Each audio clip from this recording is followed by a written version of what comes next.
For some of you, start a conversation. In some ways, it's fair to say that this moment has its genesis in the fact that Bjorn Karlman and I have a mutual friend who conspired last spring when I was visiting at Newbold College to get us to have a conversation. And soon we found ourselves out in an amazing spread of bluebells just on the west side of the Newbold campus, walking and talking, and both of us are pretty gregarious sorts. And soon we noticed that our friend had kind of backed away, apparently so that we could talk. Well, it was a gift, because in the process of getting to meet and talk with Bjorn, it's given me yet another example of what I want to talk about today. How we keep dialogue fresh and vibrant and real in the Adventist movement. There are challenges to that. We will face some of those in what we talk about today. There will be challenges when we're done that will not be resolved by anything we say here today. But I want to frame it in that context. This moment began with walking and talking together, and that's what I'll be sharing about today on a little expanded theme. In my profession, which is actually both editor and historian, the historians are fond of dredging up arcane bits of the past and telling everyone how important these things are for the contemporary world. Somehow they've decided that old ideas sound better when they have the smell of old books and stale cigars around them. So we look at Doris Kearns Goodwin, Team of Rivals, on which the movie Lincoln was based, and we try to discover executive leadership lessons. We read the love letters of John and Abigail Adams, and we imagine ourselves thinking about, I wonder how that's like the marriage of Bill and Hillary Clinton or Barack and Michelle Obama. And we look at the scribblings in the margins of something Aquinas wrote, and we imagine how he might say it today. Historians won't say this up front usually, but it's a trade secret that the historian is not actually really writing only about the past. The historian is speaking to the current world through the symbol and through the story of the past. One very eminent historian, Barbara Tuchman, revealed that little bit of internal code by the title she gave to one of her books.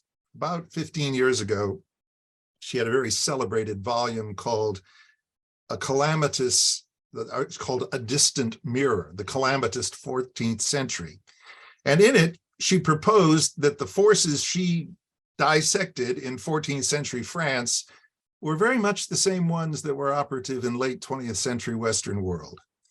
The notion that the past is a mirror or the present is a mirror of the past operates sort of behind and through the historical profession. And so you would expect me to lead off with something from the past by way of making a point about today. And so I won't disappoint you. I have a letter that came actually from 80 years ago. I stumbled across it one day reading a little magazine called the Advent Review and Sabbath Herald. It actually appeared in the pages of the review on June 29, 1944, within a year of the end of the Second World War. It's written by a Corporal Howard Martin, who was then stationed near Tunis in North Africa. And it was written just after Erwin Rommel's Africa Corps had been driven from the city.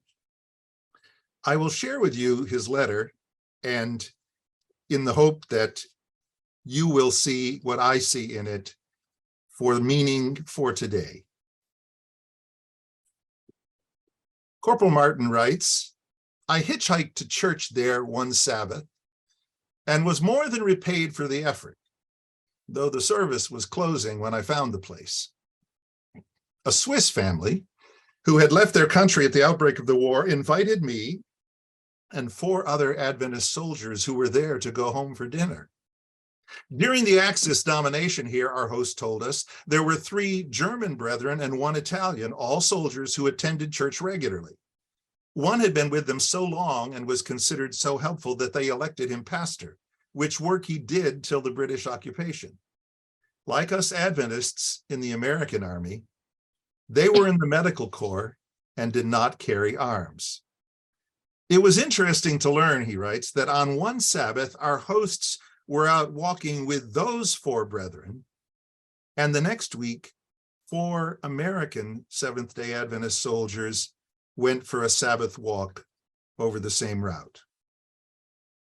That story has always caught me because it illustrates that there are, even in moments of polarization, and in fact, even in terrible times of international conflict and war, people who have the good sense to try to keep conversations moving forward. This Swiss family, whom he refers to, remained anonymous to me until some years ago at a Midwestern camp meeting, I shared a piece of that story. After my presentation, a family came forward and they said, "That's our family. That was us. Our parents and grandparents were the ones who went on that walk, one Sabbath with German Seventh-day Adventists and the next with American." That story has always represented to me a moment of hope, not only for a time of great international conflict, but a moment of hope because it illustrates how it's possible that in a time of polarization, when conversations are breaking down, there may be a way forward for people of goodwill, for people who understand the significance of dialogue to the life of God's church, especially a healthy church. I've been replaying those words of Corporal Martin a lot recently, probably as the vehemence and the vitriol have increased from all kinds of quarters. It seems important that we remind ourselves that there was a time when being an Adventist was a greater honor than serving in the armed forces of your country. Yeah, there was a time when a Swiss Adventist family could go walking with the Germans one Sabbath and the Americans in the next, and only lament that a war had passed through and the city had changed hands during that week. There was a time, and I think there really can still be a time, when Adventism calls us back to what I believe are the 2 most basic metaphors of the Christian life: the journey and the dialogue. I'll say it again, the journey and the dialogue. Think for a moment of all the biblical narratives you know that cluster around one or both of those metaphors: the journey or the dialogue, walking and talking together as we travel to what Bunyan called the celestial city. There was a time in Adventism when the faith of Jesus was understood better as a dialogue than an exhortation. There was a time, and I can prove it, when conversations, even disagreements, were measured in miles, not in nanoseconds or hit and run postings on a blog. I think that time could come around again. That time could be now, and that time could be the future. So it probably won't surprise you that I want to take you briefly to the one Bible story that almost perfectly enshrines these 2 values that I have called essential for contemporary Adventism: walking and talking together, the journey and the dialogue. Now, it kind of helps my case because, like few other stories in the New Testament, this one happens to be set at what I think of as the perfect time of day, late afternoon, the golden hour, some call it, especially my photographer friends. That's why you'll understand that when I read the stories of the resurrection of Jesus, I am naturally drawn to the one that occurs not in the gray light of morning, not in the stories at the tomb with the angels. I'm drawn to the story that's set in the shadows of late afternoon. I'm convinced that Jesus meets us at our time of day and agrees, whatever our circumstances, to walk with us and talk with us. He models and he modeled and he will model the very thing we're describing today. The fact that Luke alone among the gospel writers tells us the story of this walk to Emmaus, I think gives us some insight into Luke's skill as both a chronicler and a historian. Read the preface to his two books, Luke and Acts, and you will see that he did the work of a historian. He studied texts, he assembled narratives, he put together a version of the story of Jesus that in this case particularly differs from that of the other synoptics and of course from the Gospel of John. Luke found one story, and this is why I treasure it, in which on Resurrection Day, no one is rushing around. No one is running pell-mell from one place to another. No one is going breathlessly, at least in the opening part of this story.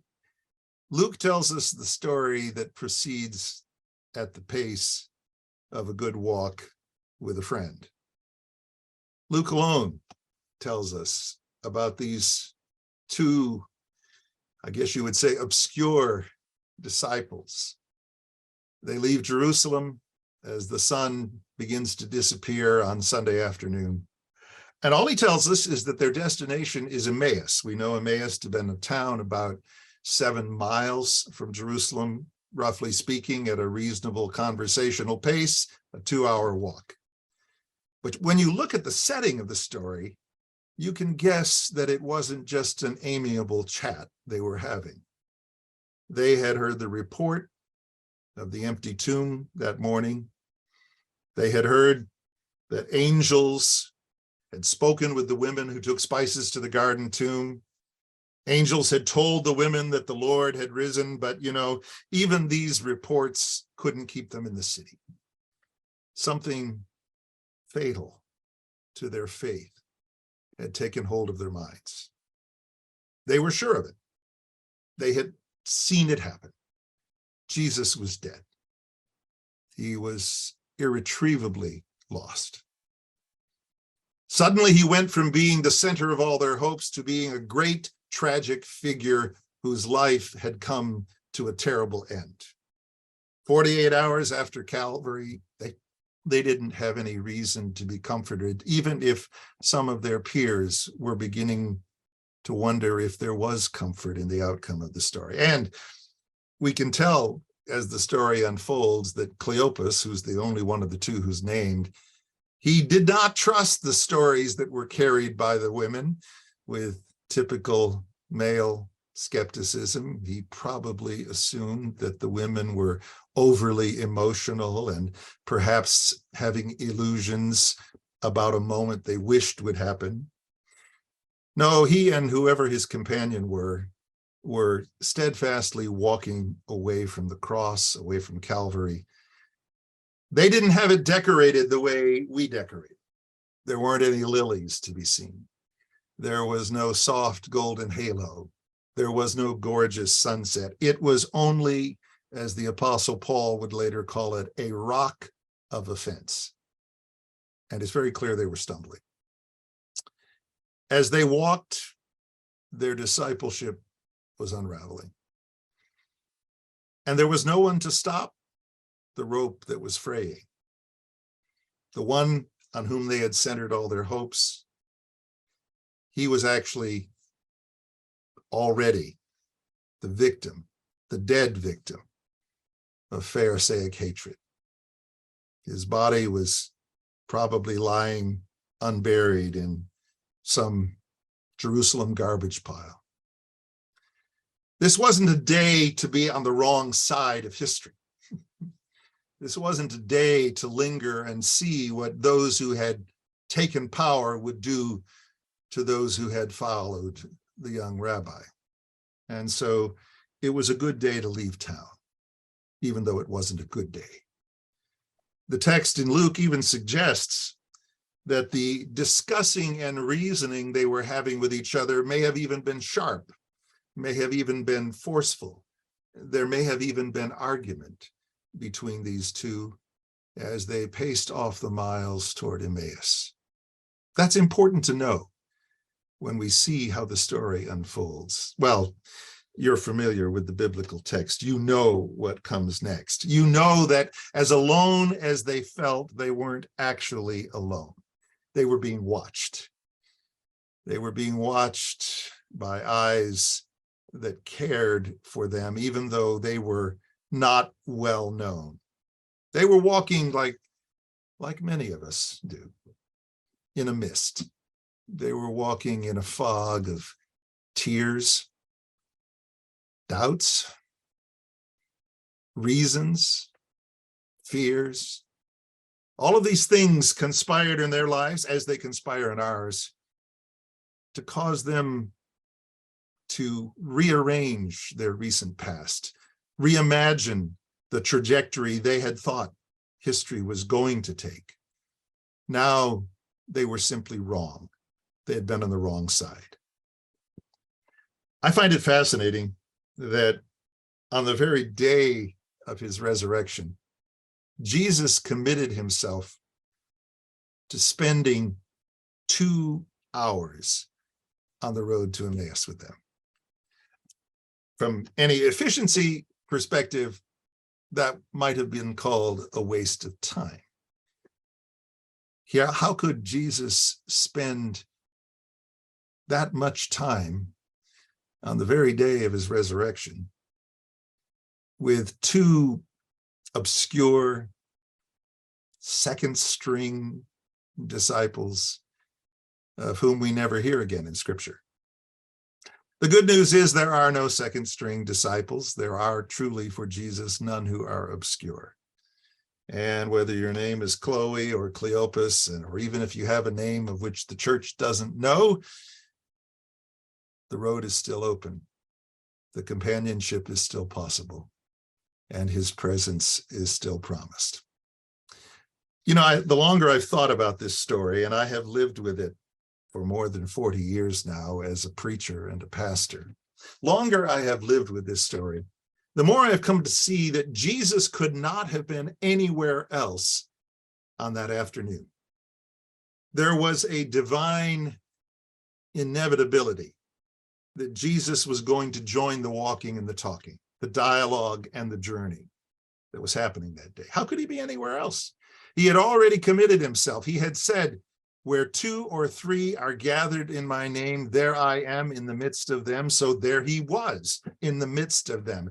Sunday afternoon of Resurrection Day was the first opportunity Jesus had to fulfill that promise after his resurrection. So there he was, showed up in their world, unknown to them. Perhaps they couldn't see because his appearance was somehow different, or perhaps they couldn't see because they were, as we sometimes say, lost in thought. He had made a promise. He would show up whether they recognized him or not. I'm going to pose a theory this afternoon, and I'll be glad to take counter proposals, even counter arguments. I'm going to tell you that in my way of viewing Scripture, those 3 who walked on the road to Emmaus that Sunday afternoon were in some special sense the prototypical church of Jesus. Those 2, Cleopas, another unnamed disciple, along with the risen Son of God, were the first expression we see in Scripture of the church that I believe Jesus intended to establish. 3 is always the essential number of the church, not because we're Trinitarian, no. Those 3 walking together in late afternoon give us the first glimpse of the essential characteristics of what it means to walk with Jesus and be part of his movement 20 centuries later. And here's the key point for me. We always want to jump ahead in Luke's narrative, a few chapters actually. We want to jump ahead to Pentecost. We want to see the church of Jesus exploding, dynamic, multilingual, international. But actually, this story illustrates that you don't need to wait for loud, effusive voices. You don't need to wait for the Greek or the Aramaic or the Farsi or the Mandarin. You don't even need to wait for tongues of fire to see the most essential core of what it means to be the church of Jesus. Thus, the model I'm proposing. Right here, Luke chapter 24, you see the church doing the most basic, the most vital thing it is called to do. You see the central core activity of the church that Jesus intended to found. It's small, but it's collaborative. It's not yet Pentecost, but it is dynamic. That activity is nothing less than being with Jesus, walking with Jesus, talking with Jesus, walking and talking with each other and sharing the life as he leads us to see it. And ultimately, yes, getting excited to tell people that their life can have meaning in community, in conversation, with companionship. Pentecost, it was still weeks away when this story occurred. Peter's sermon hadn't yet even been thought of. The book of Acts was still a distant vision. And yes, there wasn't yet any evangelism explosion or days of reaping or net anything. I say this very carefully and with great respect for the many of my friends who do the work of publicly proclaiming the gospel. But we shouldn't be misled by the priority that many of Jesus' modern servants put on public mission and evangelism as being, as they sometimes say, the only objective of the church. There's really nothing that can ever come before the discipline of walking and talking with Jesus. He had been training disciples for months, actually years in that. And as he intends to illustrate in this beautiful story, he wanted to give even those some might have called second string the opportunity to practice with him the core activity of the church. Walking together, talking together. I've actually said on a number of occasions, the essential number of the church is 3, not 3,000.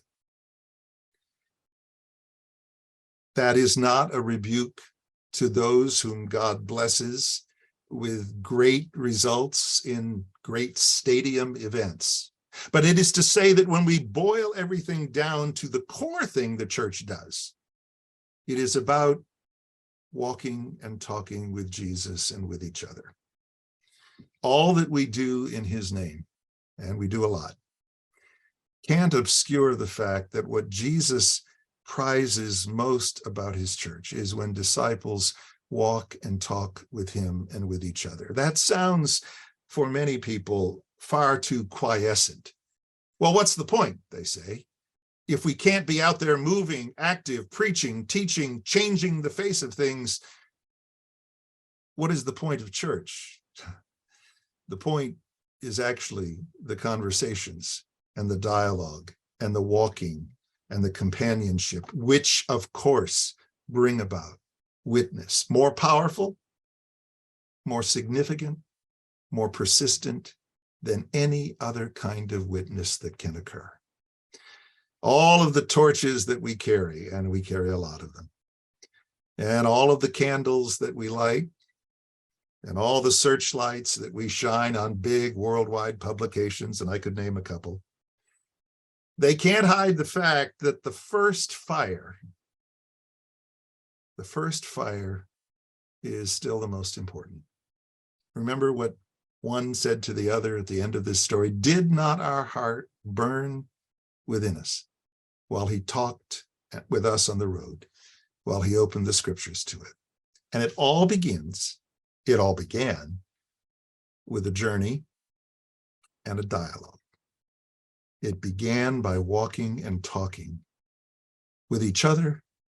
And then, as he promised he would, Jesus shows up.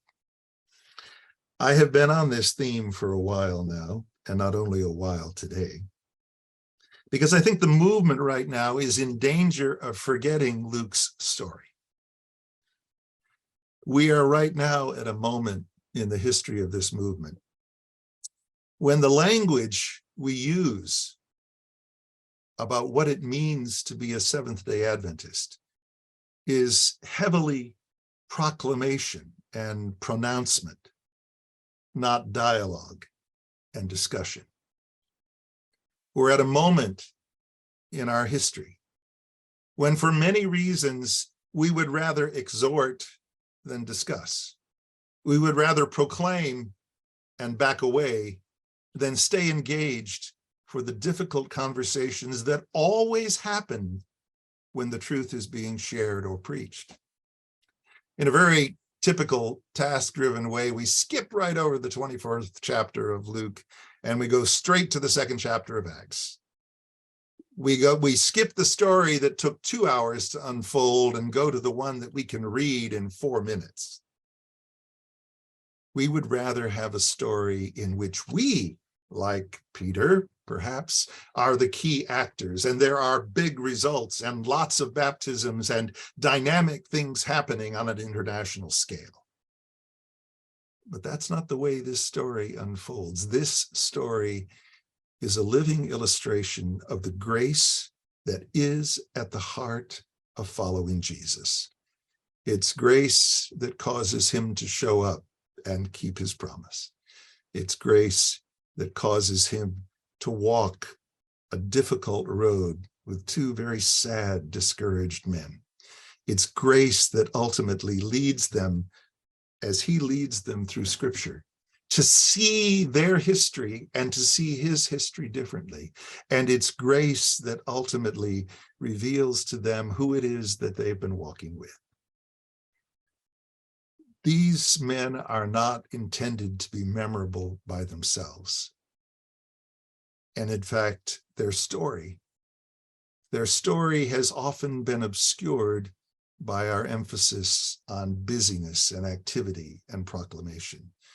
But I keep coming back to them as that I referred to, that prototypical story about the movement Jesus founded. I'm not sure of as many things as I was 40 years ago in seminary, Lauren. And for the record, that's probably a good thing.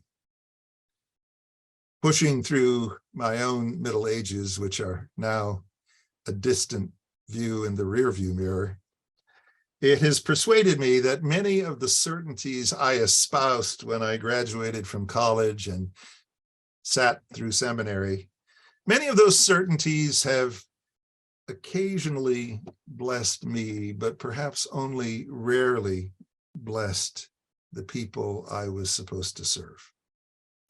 The longer I walk, the longer I listen, the more people who have graciously joined me with their lives, their input, their discussion, their disagreement. I have had occasion to narrow the number of things about which I am absolutely certain. The list may be shorter, it's true, but it's more vital than it used to be. The number of things about which I'm certain is probably smaller, but the conviction is deeper than it ever was. And all of the load of certainty, and that is a way of describing the way some of us experienced Adventism as we grew up in it. All of that weight of certainty is now a space that, as Raj alluded to, has become filled with grace in my own story. Here are some things I know for certain. 'Twas grace that taught my heart to fear, and grace my fears relieved. How precious did that grace appear the hour I first believed. I know that for certain. Here's something else I know for certain. He, Jesus, is the image of the invisible God, the firstborn of all creation. For in him all things in heaven and on earth were created, things visible and invisible, whether thrones or dominions or rulers or powers. All things have been created through him and for him. He himself is before all things, and in him all things hold together. I have staked my life on that. And there's one more thing that I know for certain. That obscure little town which disappears from the New Testament map, Emmaus. Emmaus is on the road to heaven. Emmaus was the destination to which a grieving church was going on the day of Jesus' resurrection, and Emmaus is going to be the destination that we're going to be headed to on the day when he comes again.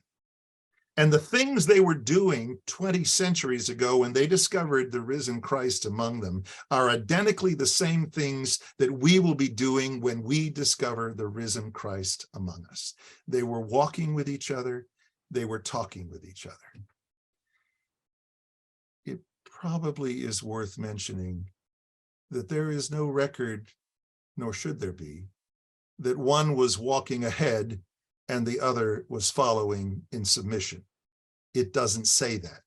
It doesn't even imply that. One wasn't lecturing and the other keeping silence in this prototypical church of Jesus.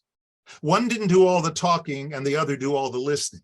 Scripture says, I'm quoting, they talked together of all these things which had happened. So it was while they conversed and reasoned that Jesus himself drew near and went with them. It's very clear from Luke's tale.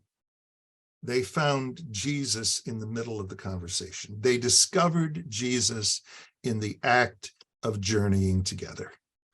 And I have become persuaded, and not just recently, that that's just where the Adventist movement will also find the risen Lord, by placing ourselves on the often difficult road with each other, by making covenants to walk together and talk together when our emotions would keep us miles apart. If you get rid of all of the cameras and the costumes that this movement has become well known for, if you leave behind all of the makeup that I have put on in 100 television appearances, if you pare the Church of Jesus down to its essentials, you will always find it doing two things. People are talking to each other, they're walking with each other. Prophet Amos very famously asked, can two walk together except they be agreed? You've heard it quoted your whole life. Now, hear me clearly. I have every respect for Amos. I certainly have every respect for the Word of God, but I don't consider there's any disrespect to tell you that the inverse of Amos's questions, the inverse, is also true. Can two agree except they walk together? Can two agree except they walk together? I'm thinking of a professor I knew well when I was the senior pastor at the Walla Walla College Church in the mid-90s. We have spent more than one Sabbath afternoon walking creek bottoms near Walla Walla, engaged in serious conversations as we looked for stones to keep our feet from falling in the water. And yes, he was attempting to persuade me of ideas that aren't naturally agreeable to me, and I was attempting to show him that his ideas don't measure up by what I understand Scripture to be saying. But I believe the critical thing about that memory is that we spent the time walking the creek bottoms together. He also had the habit, even though we frequently didn't agree on ideas, including, by the way, some of the things I preached in that pulpit, at least once a month, he would knock on the door of my office and say, I'm just here to pray with my pastor. If there is a better example of what I'm describing in a contemporary mode, I don't know what it is, because though our ideas were rarely in harmony, we learned that we could respectfully talk together, we could pray together, we could support each other, and yes, still be available for the next interesting conversation when we walked another creek bottom. I was looking through the archives of the Adventist Review the other day, and I came across an editorial, as Garrison Keillor would say, by an author to be named later. I recognize that there are few things more obnoxious than hearing a speaker or presenter cite himself. But with that apology, let me read for you words written 22 years ago, just after the Toronto General Conference session in 2000. We sparred in the Sky Dome over understandings of marriage, conditions for divorce and remarriage, the church's need of reform, even the language of the church manual. Though this session was, by all accounts, decidedly less contentious than the 1995 gathering, it's clear that the segmentation of Adventism is in full swing. Our loyalties are chiefly tapped by those who talk like us, look like us, share our views, or criticize our opponents. We huddle with those who underline forensic righteousness, or conversely, those who sound a call to victory over sin. We stamp our newly minted leaders with the names we like to call ourselves: progressives, conservatives, or rarely centrists. Where prudent, in God we trust. Human nature being what it often is, unregenerated, we gravitate toward those who give us comfort in our prejudices and insulate us from new viewpoints. But I am fondly hoping that the journey home for many who went to Toronto is along some quiet, unimproved dirt road, where controversialists can learn the value of walking and talking with another long enough to hear his heart or understand her sorrow. At least some of the church's modern disputes over the nature of Christ, new styles of worship, the significance of 1888, ministry rules for women, seem sustained, at least in part, because opponents so rarely spend time with each other. From behind the barriers of office desks, printing presses, and professional reputations, it's temptingly easy to objectify those who disagree with us. We magnify their errors. We underreport their truths and forget to pray for them. The impression lingers that all of these things might look remarkably different at the end of a 5-mile stroll. Eugene Peterson writes of an old retreat director who would arbitrarily assign each man arriving for a weekend retreat to a long walk with another man. He knew from long experience that these Emmaus walks, as he called them, would forge a spiritual bond between the two that was essential to seeing the world and the Lord in a new way.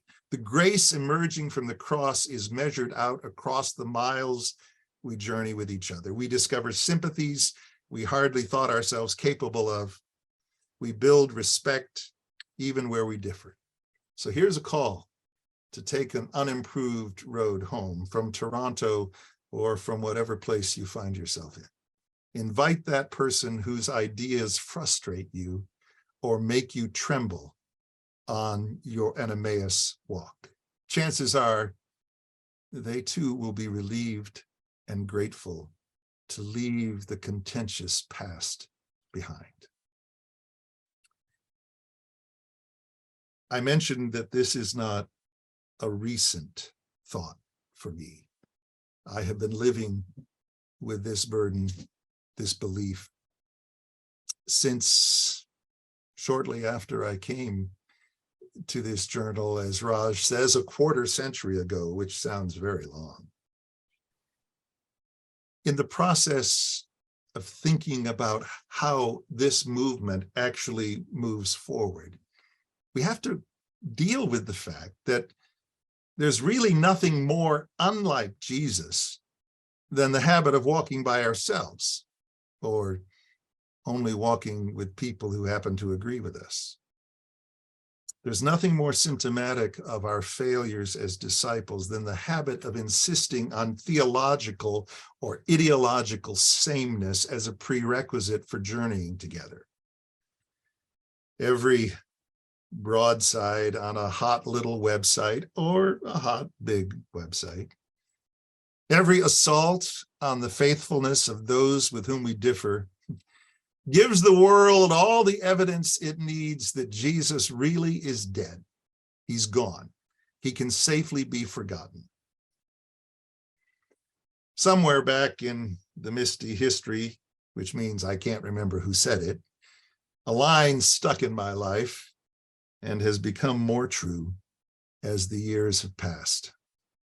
I am taught best by those who disagree with me.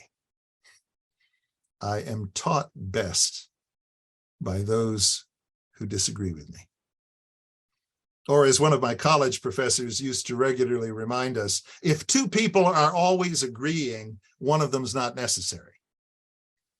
My wife and I have loved that line for 41 years next week, because we have decided that we will stay necessary to each other. If two people are always agreeing, one of them is not necessary. We need to say it out loud. We need to say it often. We need to say it kindly. To be human, to be a Christian, to be an Adventist, to be a disciple means that we will disagree, at least occasionally, sometimes strongly. The God-given differences in personality and viewpoint between even the closest friends ought to make us respectful of what disagreement can do for the life of discipleship. We learn, I stretch, I grow as a believer through the process of disagreeing. Our accustomed ways of seeing the world are challenged. Sometimes, believe it or not, we're even reformed, because someone plants in us an idea that we would never have come to ourselves.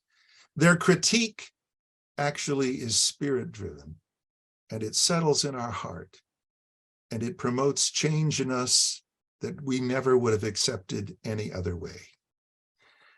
I refuse to take the perspective that some of my more ideological brethren adhere to, that in every disagreement, somebody is fundamentally wrong and someone is inescapably right. I think our disagreements, even our urgent ones, are only illustrations of the fact that we are each created in the image of the Lord, who wants us to use our intellect, our personalities, our emotions, our opinions in following him. The most vital facts of this life we're called to live together are the respect we show to those who know differently, the respect we offer to those who even read the Word of God differently. Jesus says, wherever two or three are gathered in my name, there I am in the midst of them. And I have come to believe profoundly that he is never more present with his church than when people of different and opposing views make a covenant to walk a long road together. We're going to disagree. We're going to experience sorrow. We're going to have moments of joy. We're going to have moments of recognition. We're going to have moments in which we admit that some of our previous certainties were perhaps more owing to tradition than to the Word of God. By definition, the differences will come.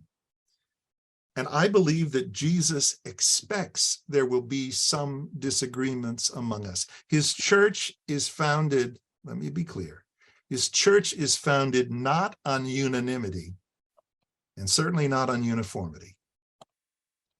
His church is founded on the covenant created by his death and resurrection, and by a commitment we make to him and to each other to love and respect each other. As we listen to each other, as we bow to each other, as we learn how to do that long forgotten art, praying for those with whom we vehemently disagree, the quality of our thinking will change, and the quality of our experience will change. Let me share with you a song that you know. We won't sing it together. A Shaker hymn from the 1840s. Many of you are aware that the Shakers were also an eschatological group, also founded in New England and upstate New York, and in fact, that many Millerite Adventists moved into Shakerism in the immediate aftermath of the Great Disappointment. These were in many ways parallel movements, even though their expression of the Christian life was very different. Read these words. They come to mind, I would say, at least once a week. 'Tis the gift to be simple, 'tis the gift to be free, 'tis the gift to come down where we ought to be. And somehow my screen just disappeared on me. Let me go back here just a moment.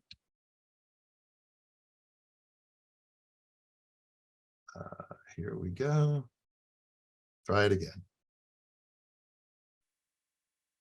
And when we find ourselves in the place just right, 'twill be in the valley of love and delight. Get these words. When true simplicity is gained, to bow and to bend, we shan't be ashamed. To turn will be our delight, till by turning, we come round right. Some years ago, my wife and I visited an early Shaker community restored to a living museum in Hancock, Massachusetts. And one of the things we watched was that this hymn was also done to movement, so that the turning it refers to is not only a personal inward turning, but an actual turning on the floor of what some would call sacred dance. Because I have been a good Adventist all my life, I'm uncomfortable with most kinds of dancing, but I look at that and I say, if bowing and bending means honoring the Jesus in those who walk with us, let's find ourselves doing more of that. I want to share a brief story to illustrate how even in the midst of misunderstanding and accusation, Jesus is able to bring moments of healing, even, believe it or not, to some of us who work at the General Conference. About 5 years ago, when the discussions relative to La Sierra University had reached what some might call a fever pitch, at that time, I was sitting one afternoon in my office, and the thought suddenly hit me. I have not been on the La Sierra campus in 25 years.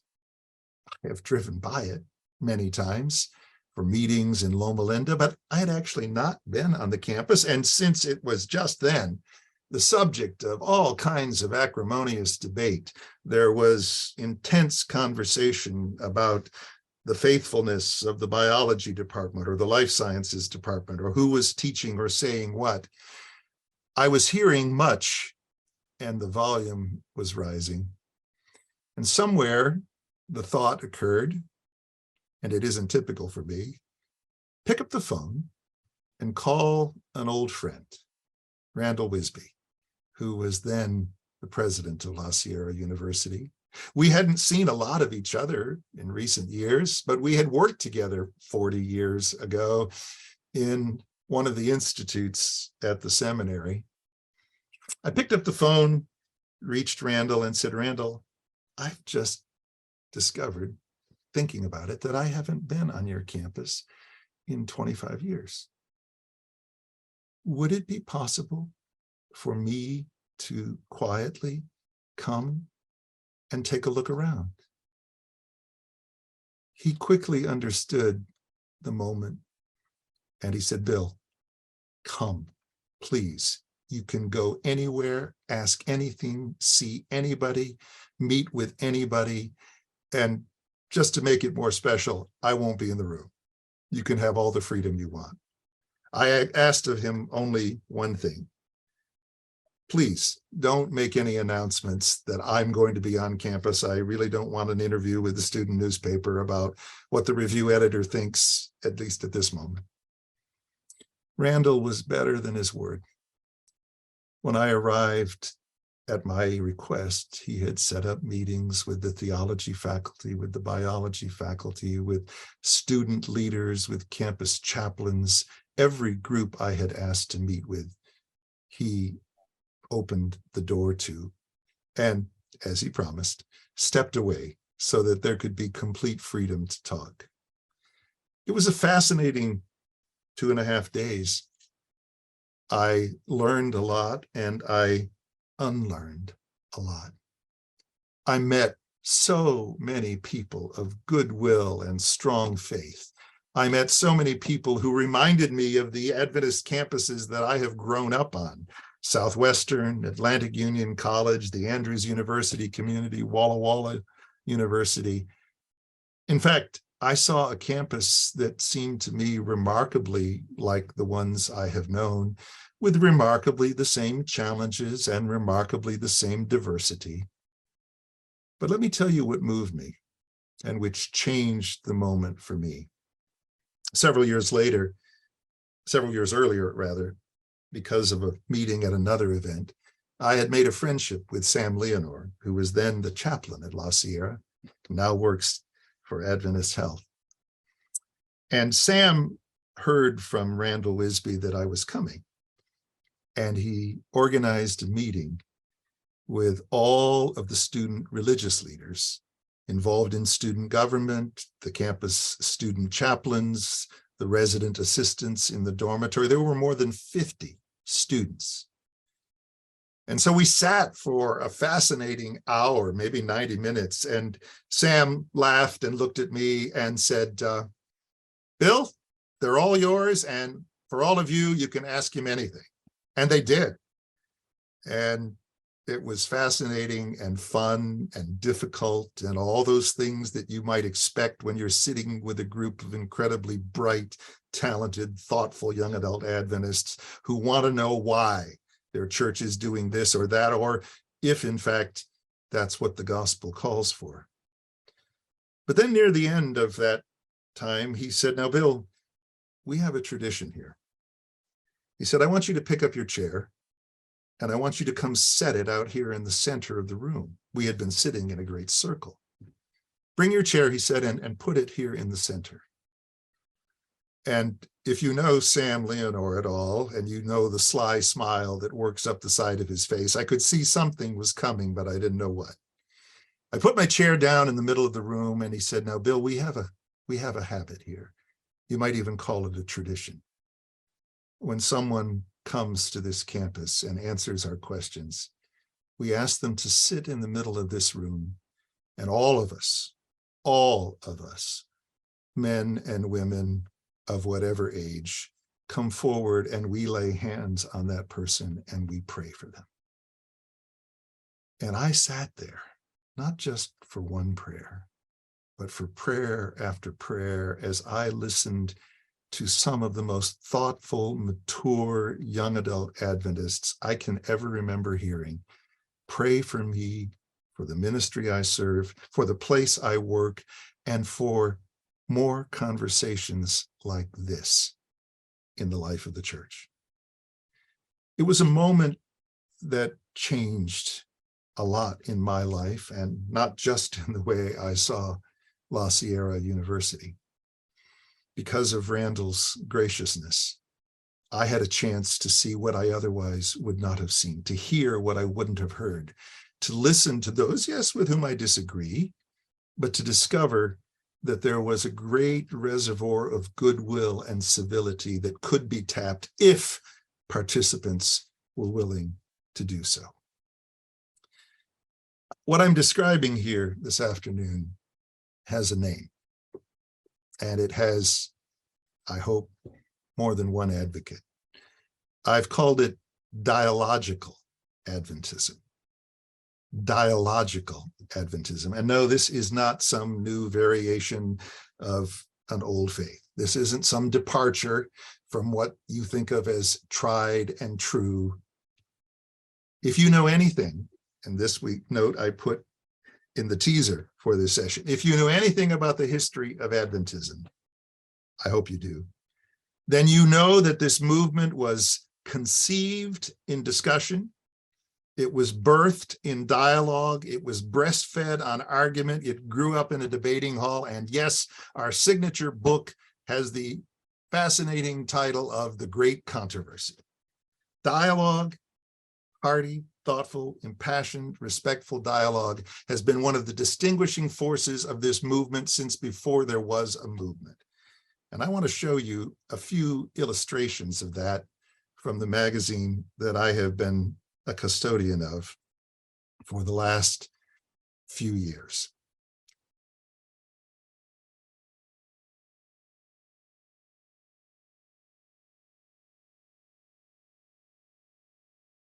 I want to just briefly trace for you so that you feel comfortable and familiar with the kind of dialogical movement that this movement was in its earliest years, and has been at many intervals between then and now, and yes, could be again. I want you to see this fascinating reference to William Miller. In some ways, someone could say the grandfather of us all. This appeared on the front page of the Review and Herald, describing William Miller and his style. Mr. Miller did not consider that his reviewers always treated him and his arguments with the utmost fairness, and in speaking of them, he sometimes retorted in terms of great severity. Considering his treatment by the religious and secular press and the contumely with which was incessantly heaped on him, that he should at times manifest a degree of impatience was more of an occasion of regret than of surprise. Few men have been called to endure as great an amount of reproach as fell to his lot, and few could have endured it as he did. He was human and shared in all the weaknesses common to humanity, but whenever he failed to endure the smart of undeserved wounds with all the sweetness of gospel charity, no one more sincerely regretted it than he did, and his liability to err in this respect was with him a subject of many prayers and tears. His severity, however, was often richly merited, and he knew how to be severe without being uncourteous. Those who used their learning to fritter away the plain meaning of Scripture and to make it teach something which the common reader would never have perceived in it, merely for the purpose of opposing his conclusions, he had little inclination to spare. Well, there is a definition, working definition, of dialogical Adventism, and it's written about the man for whom the term Adventist was actually invented, William Miller. A robust, some would call him controversialist. If you have read his lectures, and I have read many, you discover this same mind framed in the debating halls of southern Vermont, used to making points and getting retorts and, in fact, moving toward conclusions and sometimes not agreeing at the end of it all. Many of you are familiar with the story of the Bible conferences of 1849 to 1852. We often talk about them because of their great length, many of them going through the night, people pounding on tables and looking at Scripture, and probably some of them falling asleep through the night as they worked out the theological platform that today, in many ways, undergirds Seventh-day Adventism. It was anything but a proclamation. It was anything but a lecture. It was dialogue at its most essential and sometimes raw. Disagreeing over Scripture, disagreeing in the understanding of Scripture, but staying at the table until something was achieved. Not everyone stayed. You can read their stories in the review too, for they told stories then, how do we say it, with greater candor than we do today. I want you to get a sample of the kind of writing that editors of that era engaged in. Uriah Smith was at this point, I believe, a 24-year-old who was one of the junior editors of the Advent Review and Sabbath Herald. Read his words about the slavery institution of the United States 4 years before the Civil War. Check the quality of his thinking. Says the Declaration of Independence, we hold these truths to be self-evident, that all men are created equal, that they are endowed by their Creator with certain unalienable rights, that among these are life, liberty, and the pursuit of happiness, and yet the same government that utters this sentiment in the very face of this declaration will hold in abject servitude over 3,200,000 of human beings, rob them of those rights of which they acknowledge that all men are endowed by their Creator, and write out a base denial of all their fair professions in characters of blood. In the institution of slavery is more especially manifested thus far the dragon spirit that dwells in the heart of this hypocritical nation. That'll catch your attention on an otherwise sleepy Friday night. Here's a man who believed in argument, a man who believed in straightforward declaration of the principles he believed to be true, and a man who clearly believed that he had an audience who was capable of discerning argument and reason and fact, and so he presented it to them. One of my favorite ones is one I don't have to post here right today. In the late 1850s, at almost this same time period, James and Ellen White were briefly and publicly criticized for their handling of certain monies that had been given to the ministry. J.N. Andrews was the resident editor at the time, and Andrews had very strong feelings about what he believed were the unjust criticisms being made of James and Ellen White.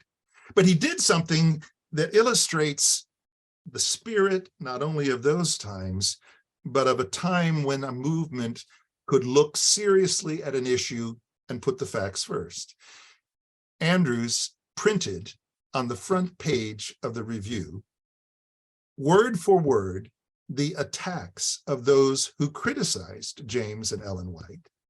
Right beside, in parallel columns, his defense of James and Ellen White and their financial integrity.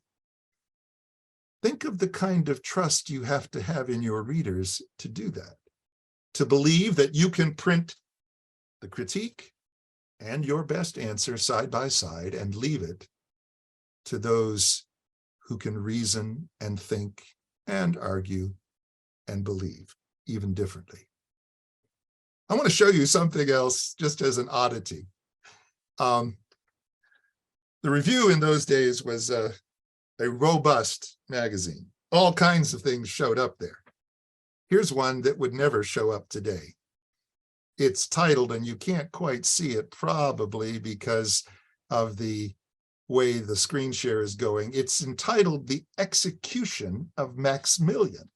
Now, Maximilian was a European would-be emperor who had come to Mexico with armies and an entourage in the 1860s, attempting to establish an outpost, a colony of the Austro-Hungarian Empire, and after some initial success was repulsed by Mexican forces, captured and brought to a firing squad. If you've ever seen fare like this in the review, be sure to tell me. Look at the quotation marks. His Majesty placed his hand on his breast to show the soldiers where to fire and opened his arms to receive the shot. The signal was given and the 4 men fired. The emperor looked upward and fell slowly into a sitting position. It goes on in great detail and great difficult detail, including the fact that the gun muzzles were so close they lit the victim's clothes on fire, and it took repeated after volleys to finally end his life. Well, that was published in the Review in 1867. Can you imagine the howls that would occur if anything comparable were to be published today? Some have pointed out, well, the Review was much more of a news magazine in those days, but I have a guess that James White was out of town when this was printed. And in fact, when you track the dates, J.N. Andrews seemed to be the resident editor at this point while James White was recovering from a stroke up in Greenville, about 60 miles away. I have a guess that this was a subject of, shall we say, conversation between the two editors. It was robust, it was forward, it was factual, and it was detailed to a level we might find striking. Some people think that editors mellow with age. You know, it just seems to be an axiom that as we age, our views get softer. To disprove that point, I cite Uriah Smith 40 years later. He's now a 61-year-old man and just as fully radical as he was in 1857. Read what he writes in the election year of 1896. Back cover of the Review. The United States, like a house on fire over our heads, trusts and combines, oppressing and robbing the millions of the poorer people, lawlessness growing in the land till next to malodorous Italy, this nation takes the palm for murder. This, the only civilized nation on earth where mob violence triumphs over law and lynchings occur. The cancer of bribery eating at the vitals of the nation, and some members of the highest legislative body in the land of such a character that they ought to be in the penitentiary. These features make the remark self-evident that such a government cannot exist long. The man did not mellow. And in fact, the first generation of Adventists would be genuinely surprised that we cannot seem to have a civil disagreement with each other. That was the bread on their table. That was the stuff of their overnight meetings. Even years later, now 100 years ago, but in the 20th century. Notice this on the inside front page of the Adventist Review, signed by the 3 executive officers of the church because of a vote just taken at the annual council. As Seventh-day Adventists, in common with other religious bodies, we strongly favor a limitation of armaments. And if it were possible in the present state of society, we would favor the abolition of all wars among the nations of men. We are forced to this view by the very logic of our belief in him who is the Prince of Peace and of our experience as subjects of his kingdom. That's a letter addressed to President Warren Harding, printed in the Review almost exactly 101 years ago.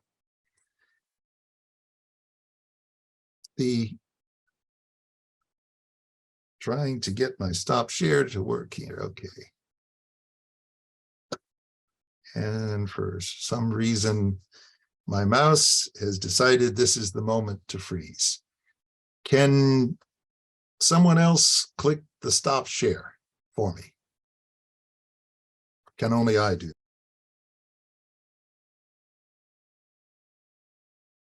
Is it possible that someone else can move us off this page? Thank you.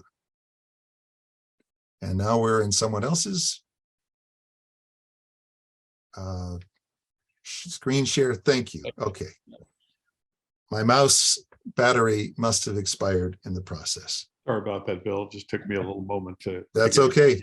I can shut it down for you whenever we have those kinds of problems. Sorry. Thank you for your kindness on that.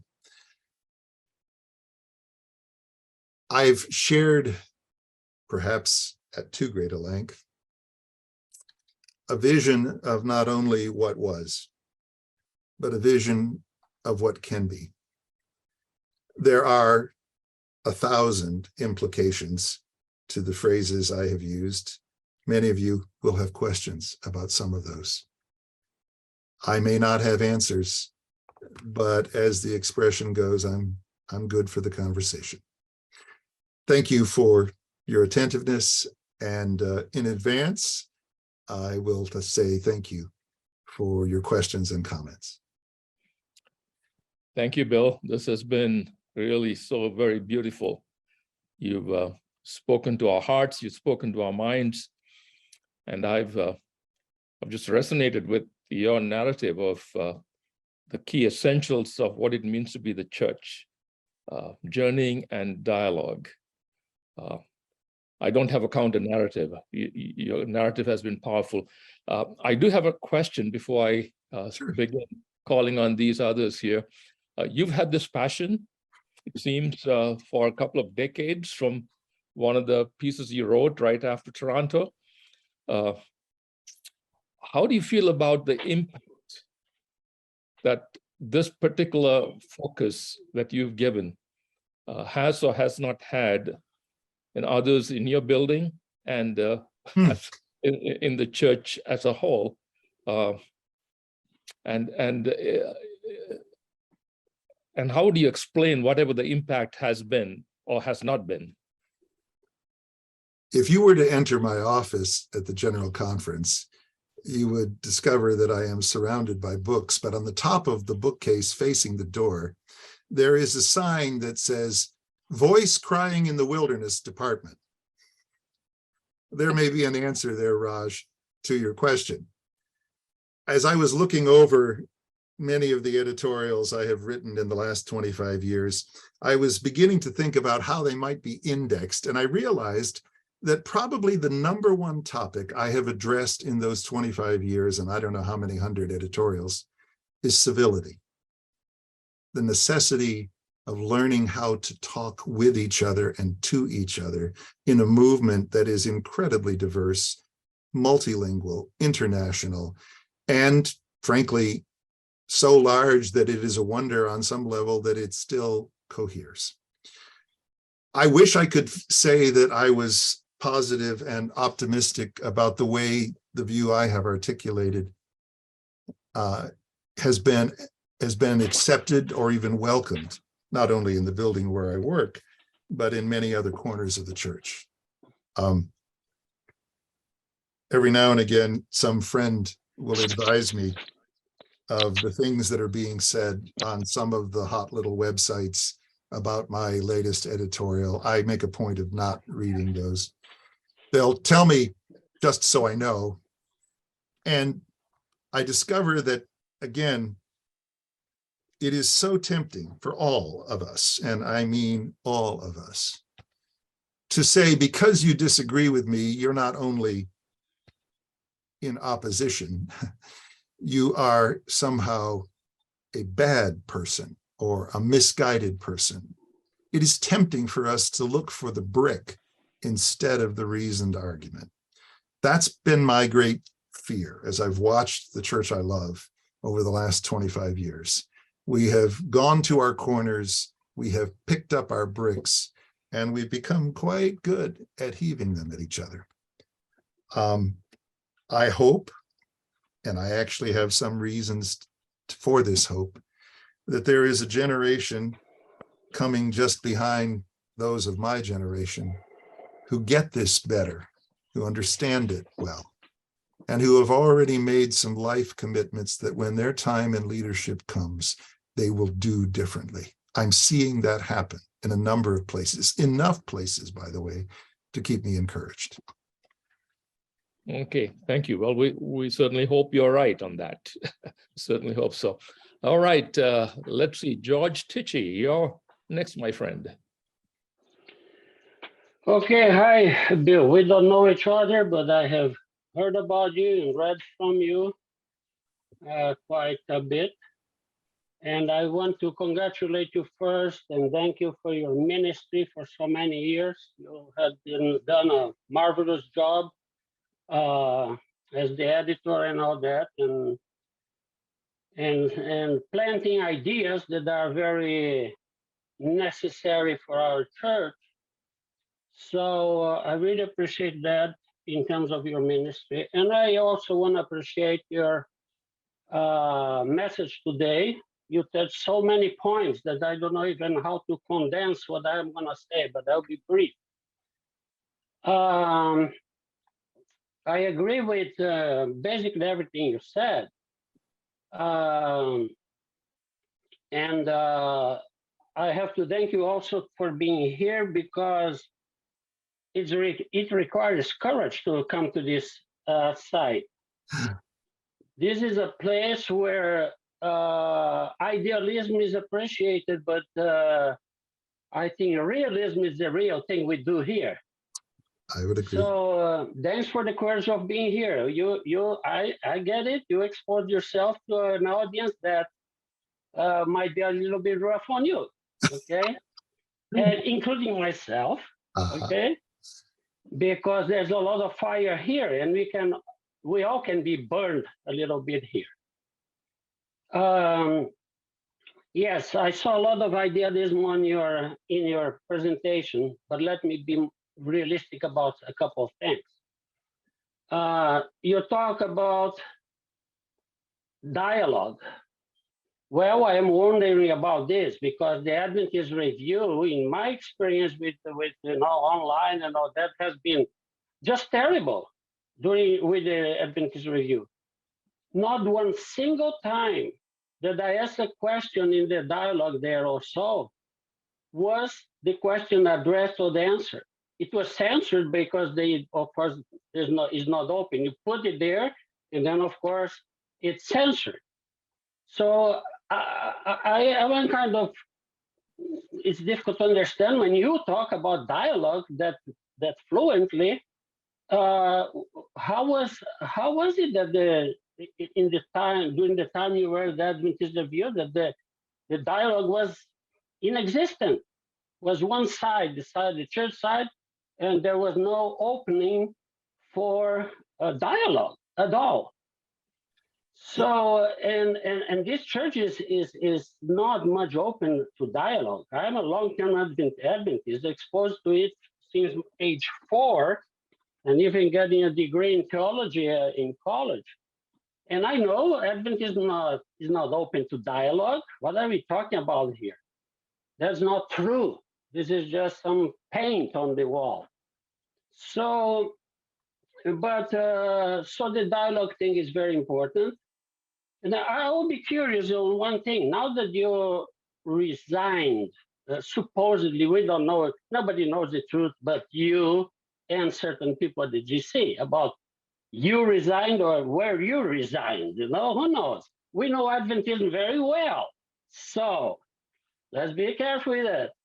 But my question will be now, leaving these things on the side, how are you thinking or planning to contribute to real dialogue in the church now that you are in a different situation? Can you do it better now than you did it before you resigned? Or, I mean, what is the plan now? Because all the idealism is nice, what the church should be and all that, that's beautiful. But we need to be realistic. Okay. All right, thank you. Thank you, George. Bill, you have a response? Sure. Well, first of all, George, if your comments didn't reach me, and I don't remember ever seeing your name on a comment that reached me, I apologize that someone cut those off before the editor saw them, because I have made a point with all those who handle correspondence of digital or written that kind of material reach me. What we choose to publish may be a different thing, but the conversation is welcomed. And I have gotten hundreds, thousands of perspectives.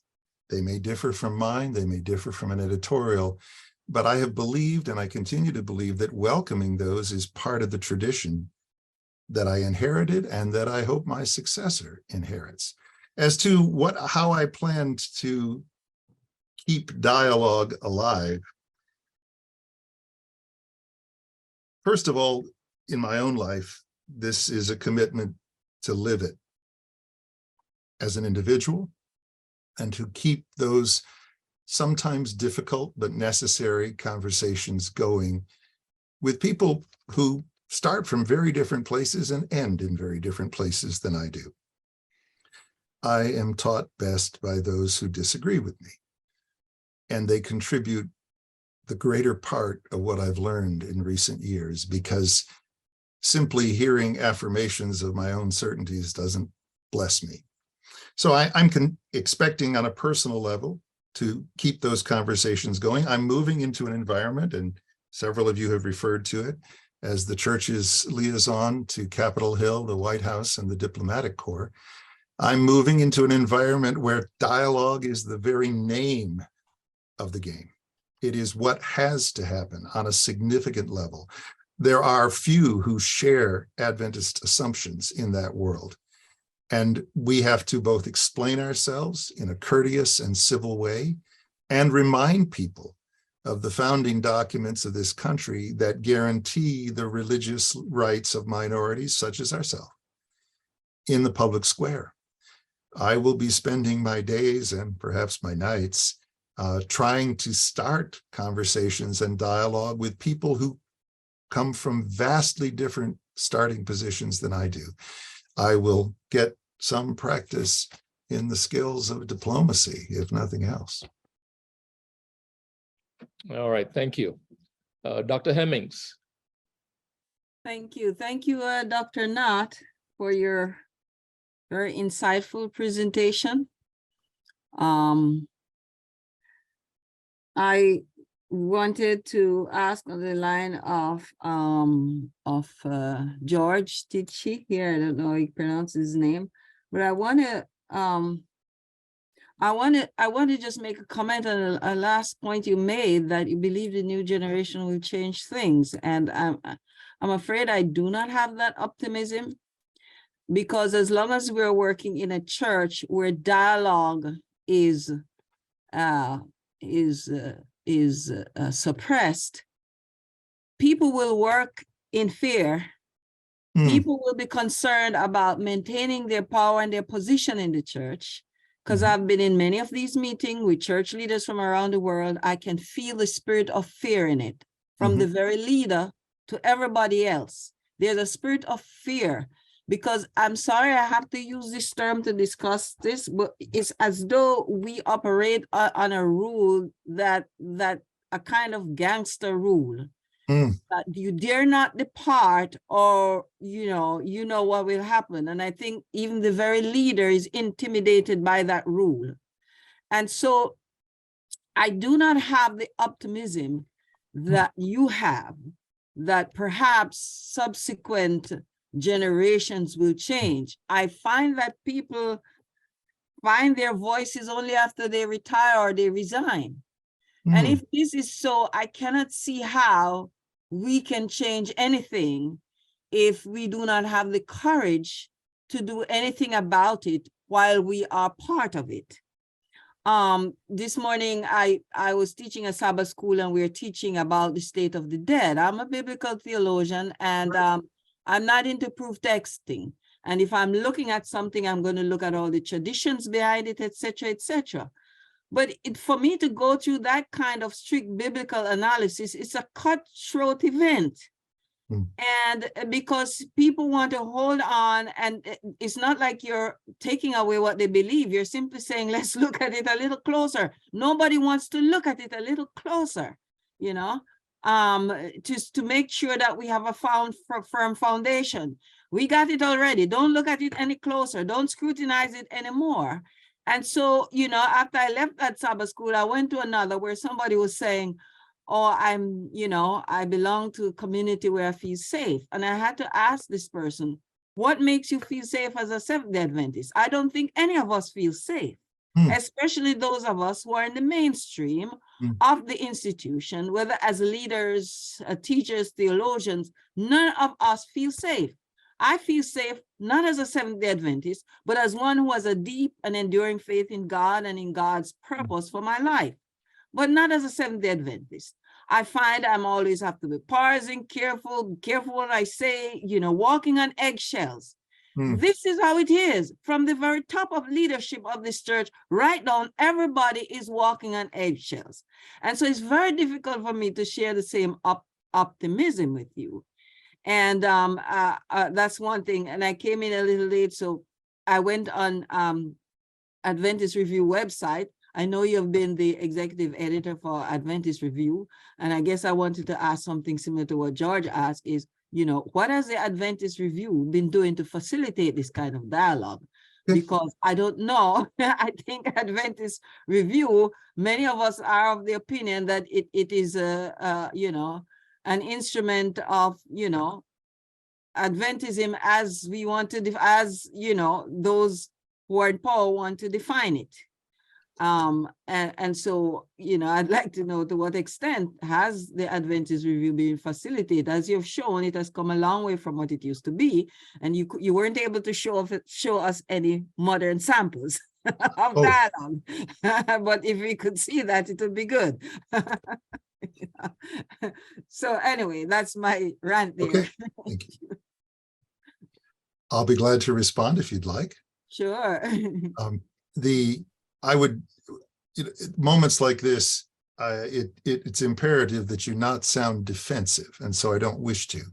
But I also would point you to the fact, if you go back and look at the last 10 years, particularly the Adventist Review, in some closeness, as of course I have to, you would see a direct address of the issues in our society. Okay. Significant and deep discussions about race, about the environment, about poverty. You will see things that I believe even you would consider daring, that have been published both online and in print. I have had numerous African-American leaders quietly call to thank us for having tackled issues that they didn't think we would. That doesn't mean we get it right or that we have a good ear. We have been fortunate to gather a staff, a very diverse staff of persons who come from all kinds of regions of the world with very different perspectives on church and life, and they contribute to keeping us somewhat more sensitive. My optimism about the future is based on, frankly, my travels around this world church, on the opportunity to get to know the coming generations of leaders in the church. And I will tell you, I have a lot of hope in them. I have watched them quietly but successfully build networks of conversation and dialogue, even while they are not in the most senior positions yet. But another turn of the wheel, another few years, and their opportunities for senior leadership will occur. I would remind you that the history of our church has not been monolithic when it comes to dialogue. I could even point you to not too many years ago when the environment was somewhat different. For those of us who work in the General Conference building, there have been moments in which this more robust dialogical approach was welcomed and encouraged. There have been other moments when it was not. One of my responsibilities has been to thread my way through that and to try to find a place for this magazine and these magazines to have a sturdy Adventist voice about the things that Adventists have always cared about in their culture and in their church. I don't pretend that we always get it right or that we always even give the proper emphasis. I can tell you that it is a source of great interest and great prayer to all of us as we plan to do our best on that point. You're right that working in the context of a magazine or magazines that are heavily subsidized or completely subsidized by the General Conference gives you a less ample space to navigate. It's just a reality. But the Adventist Review particularly, because it is also still has a major piece of funding from subscribers and from advertisers, has given us an opportunity to reflect that broader perspective on Adventism, especially as expressed in the North American environment. And of that, I have become increasingly pleased as we've addressed those issues. During the pandemic, when our operation continued both in print but moved heavily digital, we tackled a series of issues which you can find archived there. And I think that even some of you who could always wish that the church magazines were more vigorous would find yourself intrigued to see what we did publish, the authors that came and wrote for us, that shared perspectives that you would not consider typical or traditional. That's part of what it means to do this job, and some modest feeling of success that follows for having been able to bring those gifted people together for the magazines. Thank you, Bill. Appreciate you. that response. Thank Let's hear from a young voice now. Bjorn. Well, first of all, I'm sorry, I've kind of lost my voice. Playing Joseph this afternoon to 7-year-olds. I absolutely love this presentation. I heard a version of it at Newbold when Bill, you preached there a few months ago. And I mean, I could not resonate more with the illustration of what was and what can be. And I like the optimism there. I really, really do. I'm an optimistic guy. But I have to say, I also agree with some of the pessimism described here. Mm-hmm. And I'm a missionary kid. I grew up in this church. I love my church. But I have to say, I've tried to engage with the church. I've tried to be part of a positive change. I want my generation to be part of that. But I wonder how to do it. And I kind of want your advice a little bit. You seem to clearly have gone the internal route. And I mean this with all respect and admiration. And it seems to me that you felt you could change things from within. You were going to work at the review. You're going to steer that direction. You were going to do what you could do from within, even with those constraints that you just mentioned. So I guess my question is, was it worth it? I have tried to engage the General Conference president, both in my role at Adventist Today, also with Spectrum, and I've been shut down hard twice. Don't want to talk. No to conversation. No to a walk. No to conversation. And it's very discouraging. And I don't mean I know this is awkward. I know this puts you in an awkward position. But I guess what I want to ask is if we should have this optimism for this next generation coming up, and I would love us to, do we encourage the sort of the independent, the lone blogger, perhaps the hot website, the TikToker, the Adventist lone wolf creator, or maybe with a smaller independent brand like AT? Do we encourage that? Is that where the change is going to happen? Or do we encourage young people to get involved in the traditional structure? Where is this change going to happen? I want it to happen, but what would you recommend to this upcoming generation to actually achieve that change? And I don't mean to sound trite when I say both. Okay. Right. If the church is going to move in the directions that I'm advocating, it will move both by external pressure that is civil, that is courteous, but it will also move because individuals actually get acquainted with and build relationships with church leaders they may not agree with. One of the unique things that happened to me over the last few years is that two different groups, GYC and One Project, at various times asked me to do trainings for their mostly young adult to middle-aged leadership groups on how to talk to church leaders. And so I found myself on Zoom or in person talking about techniques for building relationships with busy people who don't normally have the time to engage with 22-year-olds or 34-year-olds. I've actually brokered a good number of those meetings between those individuals and church leaders. I've taught the principles of how to make this happen. I won't share names, but I remember keenly one young adult leader who would come to my office and say, "Bill, I'm going to see so-and-so. What do you think I need to do there?" And I would talk about how to work effectively with that person, how that individual would respond, and what would be helpful to share.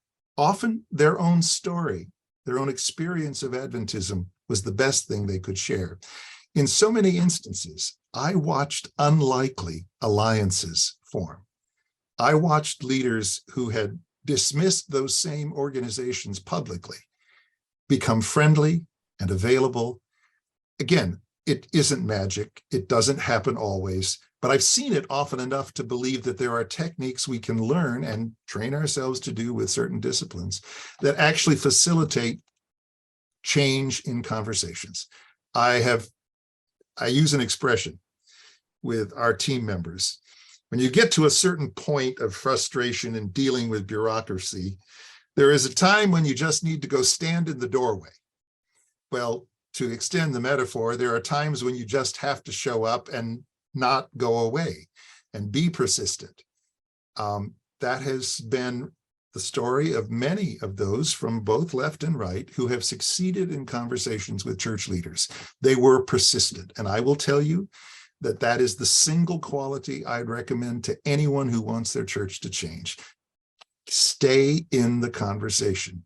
It's frustrating at times. It's difficult. Yes, I have had all of those emotions multiple times, but I have discovered that persistence has the greatest likelihood of affecting change in this church. And I have seen persons left and right and from all perspectives succeed because they stayed in the conversation, built relationships, and ultimately saw remarkable things happen for them or their organizations. Thank you. Thank you. Okay, Gerald Lofthouse, you're next. Thank you. Bill, thank you very much. That was an eloquent treatise on a wonderful vignette in the lives of our early church members. And I can't help but add that they then, I don't know if they finished it, had a meal together and continued to digest these things. Yes, I think that's a powerful continuation of the dialogue. it is. But I wanted to take this, my question originally had been shared by those who have preceded me, because I want to know where we do this now. Mhm. Because I think we have to continue this conversation, whether we remain in or out, there needs to be a dialogue. And in order to do that successfully and perhaps safely, if that's possible, I wondered if you might share if there have been threats of heaved bricks or actual bricks heaved over the last 20 years that kept you from being this verbal, or is this something that you've come to with newfound courage? And if the former, how can we learn from, what do we do with those bricks? Because they're there yet. Sure. I would say if I were to try to be, if I could be objective about the trajectory of my own interest and passion for the topic I shared today, it has been a steadily climbing line over the last 25 years. As I've seen the necessity of the kind of conversations I'm urging, as I've watched the polarization occur, as I have described even close friends of mine who are in very different theological camps in the church, no longer talking to each other, even in social settings. Right. This is highly discouraging to watch. And yes, I've gotten my share of bricks along the way, but I've discovered that God gives us enough reasons to keep moving. He brings people into our lives individually and professionally who model the kinds of behaviors.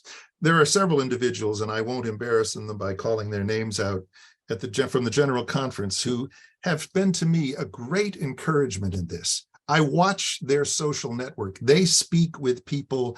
They interface with individuals in that building from every viewpoint there is. They talk not about their differences primarily, but about faith. They find those common points in which we learn, for instance, how to pray together.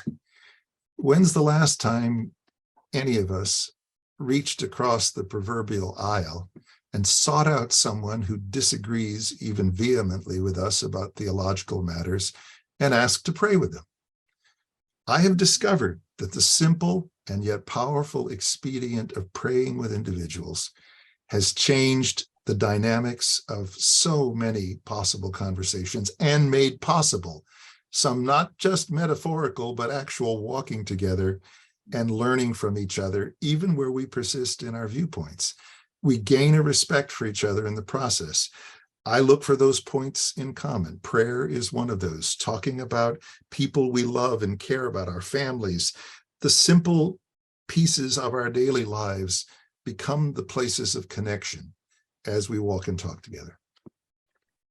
Within that context, are there still shackles that we can avoid? And are there situations in which to continue a dialogue, we need to accept ourselves to avoid those shackles? I would continue, if I were thinking on behalf of various institutions or individuals who find themselves at points estranged from senior church leadership, keep making the invitations, keep inviting them to come and speak in your place, keep asking them to come and talk to your dialogue, to the group that you lead, or to the organization for whom you plan events. Let me give you an illustration. I told our team early on, perhaps a year or two into my term as executive editor, at a time when all kinds of young adult groups were springing up, GYC, other groups working with African Americans, one project which aims at a somewhat older audience, then emerging. I said, it's not our job to pick a winner. It's not our job to find that entity with whom we are philosophically or theologically more aligned. And so we went to all the conventions. We went to all the conferences. I will add, I believe I am the only general conference leader, possibly exception being Elder Wilson himself, but I think I was there more frequently than he, who went to 9 consecutive GYC conventions. Now, that does not mean that I believe as many of those young adults or even many of their speakers believe, but being there, being part of the fabric of those conversations gave me opportunities to help many of those young adults find their place in the life of the church. We got them engaged as writers and authors. We got them engaged in talking with church leaders. That has a way of moderating viewpoints, of extending friendships. We literally took the occasion to reach out to organizations of all kinds and try to say, we are here for the totality of Adventism, not just for the ones we happen to agree with. Do we do that perfectly? No. There have been times when we've fallen down significantly on that. Does it remain a goal? So long as I'm there. Coincidentally, my successor, Justin Kim, I met 15 years ago at a GYC convention. Cool. And that's where our friendship got started. Now, I wasn't in any way involved in the selection process, but here's a man with whom the list of things about which I disagree theologically might at least be modestly long. But we've built an enduring friendship over the years because we've stayed in dialogue with each other. And in the last few weeks, we've had a lot of dialogue as he's tried to pick up the things that I'm leaving behind and learn this new job. Cool. Thanks. Great. Thank you. Thank you, Bill. Lauren, you're next. Oh, yeah, thanks a lot, Bill. That was a beautiful presentation. Thank you very much. I didn't expect anything less, because you are a good wordsmith and a good thinker, and it was a beautiful ideal.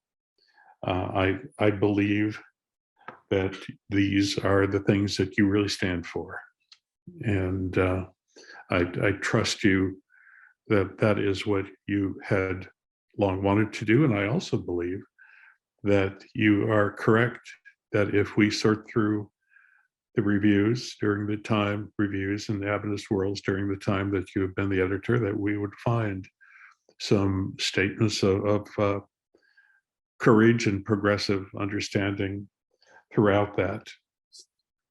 I think, and I'll just join a lot of other people here, Bill, and please forgive me, I don't mean to be unkind. I think, like a lot of folks here, I would be more impressed if I had seen that kind of dialogue, courageous dialogue, manifest in the institution in Silver Spring as a whole. You know what I'm talking about. It has, I don't think any of us listening here believe, and I'm not blaming you, Bill, but I don't think any of us here believe that those who are really holding the reins, sitting on the box seat and holding the reins of the institution at Silver Springs, really want to be in a deep dialogue with the educated professional people of the North American division and elsewhere. I think I'd have a hard time making that case. And I suspect you'd have a hard time making that case. But as I said, I'm not blaming you. I wish it had been manifest throughout the church. Instead, what I've often heard are things along the lines this is, by the way, folks, this is what Adventist today has been trying to do. And I apologize for those times when there's an edge to our voice and a little bit of anger. But this is what we're trying to do. I appreciate Bill a great deal, so much that can't even tell you, you're being willing to come here and face us and have the courage to do this. But we really don't believe that the institution you work for really wants to dialogue with people like us. We really don't. I want to say that first. It's not really a question, it's more of a comment. What I want to present to you is a question that has been passed on to me. Okay. He couldn't be here today, and so I'm going to put it up as a shared screen. Sure. This is my friend. Can you read this? Yes. This is my friend Floyd Paynitz, who's the president of Kinship International. And he said, "Lauren, would you take this question to your group?" He said, and you'll understand why he asked me to do it. Floyd said, I will be attending the funeral of Seth Williams, a local kinship member, 24 years old, recently graduated from Andrews University with honors, who suffered from depression and just got tired of the struggle and took his life. Where was the church in this scenario? Although he surrounded himself with wonderfully supportive people and family, the official rhetoric was that God couldn't love him since he was gay. If the church continues with its stance regarding LGBTQ plus people, what provisions do they have for the consequences of those words? The first Adventist pastor the family asked to do the funeral backed out with no explanation. Was it because Seth was gay or because he committed suicide? I was able to contact another pastor who is gay affirming and whom Seth was comfortable with. He will perform the funeral. I do hope someone will ask that question. I would like to hear the answer. Sorry, I can't be there. I may listen in for a couple of minutes while driving to the funeral home. But the question, if Adventism was birthed in dialogue and argument, as Bill said, why is no one from the GC or NED willing to dialogue with Seventh-day Adventist Kinship and the church's gay members to hear our stories and where we're coming from? Bill, I think that's a legitimate question. It is. And it's coming from probably one of the most sidelined groups, a group that we, by the way, here at Adventist today have been openly supportive of. We actually have gay and trans members who are leaders of Adventist Today Sabbath Seminar, believe it or not. Some of them here today. That's kind of just how strongly we feel about it. So, Bill, I guess I'm not really, it'd be totally unfair of me to say, Bill, I lay this all on you. You answer for everybody at the General Conference, Bill. It's all your responsibility. You answer for all the people. That's not fair, and I don't need to do that. But I think Bill, I think it does illustrate what those of us who live out here and not in the ivory towers, but out here and work day by day with people and just get our influence from where you are down to us. And we feel it in our churches. We feel it among our pastors. We work here in the real world with real people like Seth Williams, who killed himself this week. I mean, my heart is broken as I hear this story, and I'm asking it on behalf of Floyd and probably on behalf of Randy, who is here and is also a member of Kinship and others. Yes. So and Taylor is here today, and Leif may be here. I don't know if he is or not. These are all wonderful, great, godly Seventh-day Adventist people, and that's where I am, Bill. By the way, I love you, man. We've been friends for a long time. Thank you, and Lord. lost track for many, many years. So I'm deeply appreciative. So don't take this as being I harsh don't. on my part. I don't. You've clearly identified, I would say, the most difficult area for us to negotiate in the years ahead, but it's one we must negotiate. And I use the term advisedly. A negotiation means that both parties engage in conversation. One of the elements that, if to me, will help us potentially through this moment is if we allow the conversation to not be, at least at its first stages, highly public. I want to point to a model that's frequently used in international diplomacy, and by the way, often on much more common levels as well. Instead of having the Secretary of State and the foreign minister of two nations arrive and start a conversation, hundreds of hours of conversations have gone in before those photo ops occur. And actually, that's where the meeting of the minds occurs, where individuals build relationships across the diversities and even the oppositions between them. This is where they learn to understand stories different than their own and learn to make allowances for people's different perspectives. To me, this issue, with all of its complexity, this issue is one of those that may be able to be addressed if we don't insist on a highly public discourse as the first step in that conversation. If we actually build working groups of people who know how to start and keep these conversations going.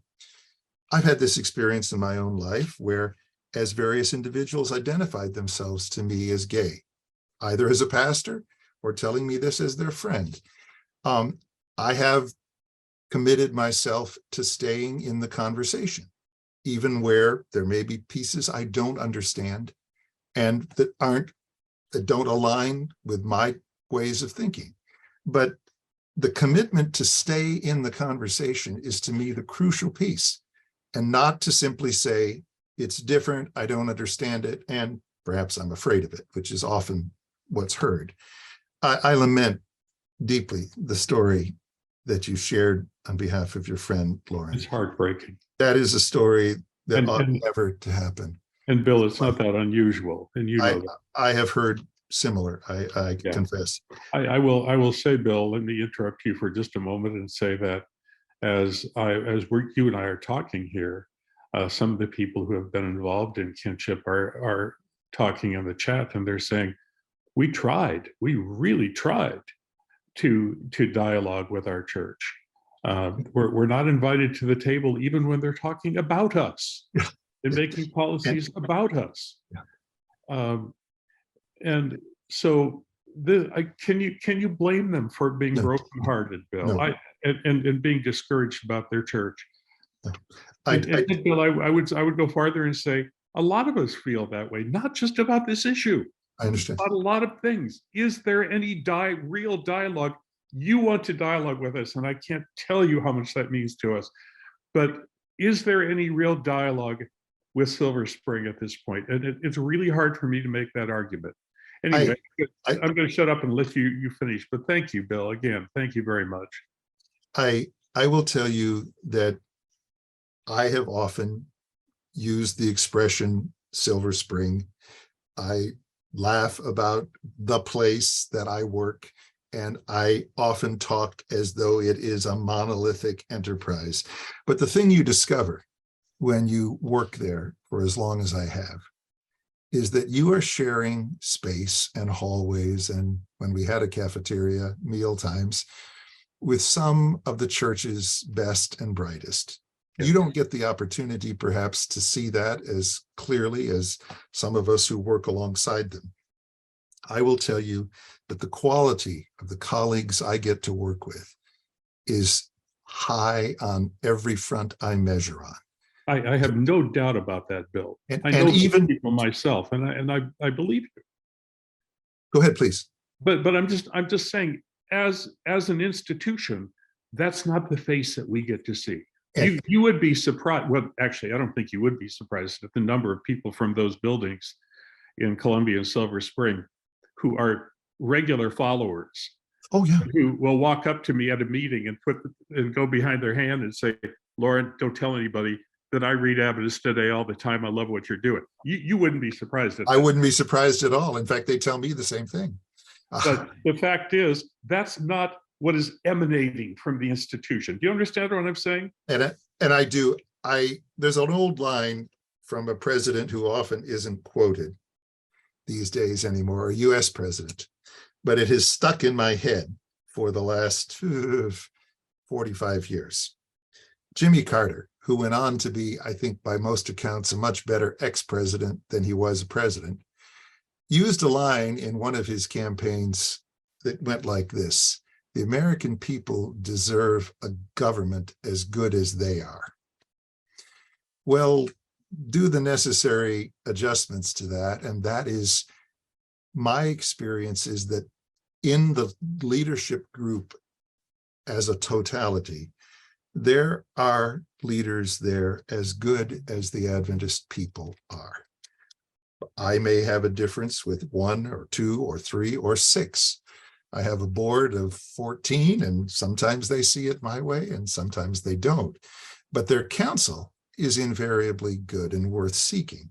I stay engaged with them, even when we disagree, even when it's difficult to hear their viewpoint or to realize they can't fund the initiative the way I want, or aren't moving the church as rapidly forward as I could wish it would on issues I care about deeply. I would add that when we speak of the institution in Silver Spring, let's make certain that we are not referring primarily to a tiny number of individuals who have certain designated roles only, that we are describing, in fact, a core of several hundred people in leadership roles, many of whom are people of broad sympathies, wise in relationships, generous in their attitudes. Those are the people I've been blessed to know. And frankly, their presence in that building and their ministry around the world has been a great encouragement and support to me for these last years. Individual leaders may come and go in a given ministry or in a given department, and I may or may not find it as convenient or easy to speak with that individual. But I have been encouraged that the leadership of this church is warm and kind in its heart. It doesn't always find the way to say that.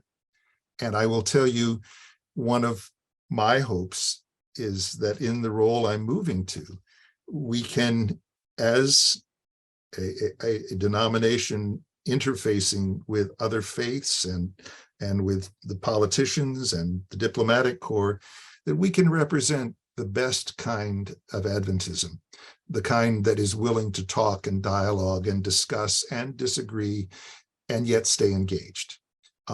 I've had the experience of being at moments very discouraged in the place I work, but the vast majority of my time there has been one that has kept me encouraged, because I know what the people beside me believe, teach, think, write, and I've watched it begin to change the life of this movement in ways that I consider positive.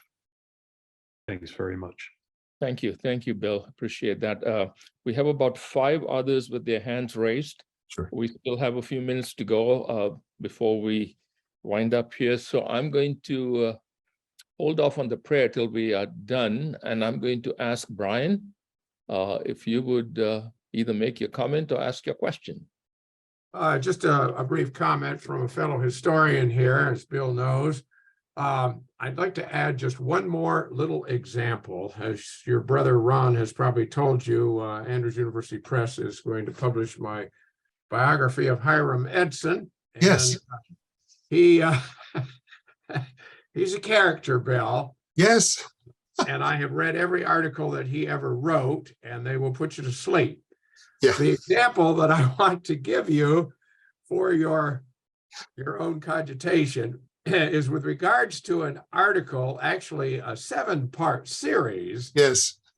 January 3 and February 28, 1856, with the soporific title, the times of the Gentiles and the deliverance and restoration of the remnant of Israel from the 7 times or 2,520 years of Assyrian or pagan and papal captivity considered. That's just the title. He goes on for seven issues. And what interested me with regards to the examples you cited is the caveat that Uriah Smith put at the beginning of article number 1. It's only 2 sentences long, and Uriah Smith was only 23 at the time. He writes, the following article was received from Brother Edson sometime since, but we have not yet had time to examine it thoroughly. Many of the ideas presented here are new, and we think it proper to publish them for the consideration of the brethren, letting the writer remain responsible for the views presented. That sounds a little bit more like Adventist Forum and Spectrum than it does the review, but I just offer that to you for a further example. Hey, it is, we editors have been writing caveats for a long time. We publish a number of pieces, particularly online. And a year ago, we launched our premium content online, which, by the way, thanking many of you, has generated a wider circle of significant Adventist authors than anything we've done in 25 years. More well-educated, informed authors have joined our ranks because of that premium content material we publish online. And we have frequently included some form of a caveat, not to disown them, but to simply say, this is at least a responsible point of view to put out there. It is not necessarily that of the editorial team, but it is a responsible perspective on some aspect of Adventism. Even that caveat contains a message for the future, that the role of the review and the role of church publications isn't to guarantee uniformity. It is to say, is this within the pale? Is this an appropriate context for this material? If the answer is yes, even if I don't, as the editor, find my heart warmed by the argument, I can publish that, and I could give you examples of that have occurred in recent years.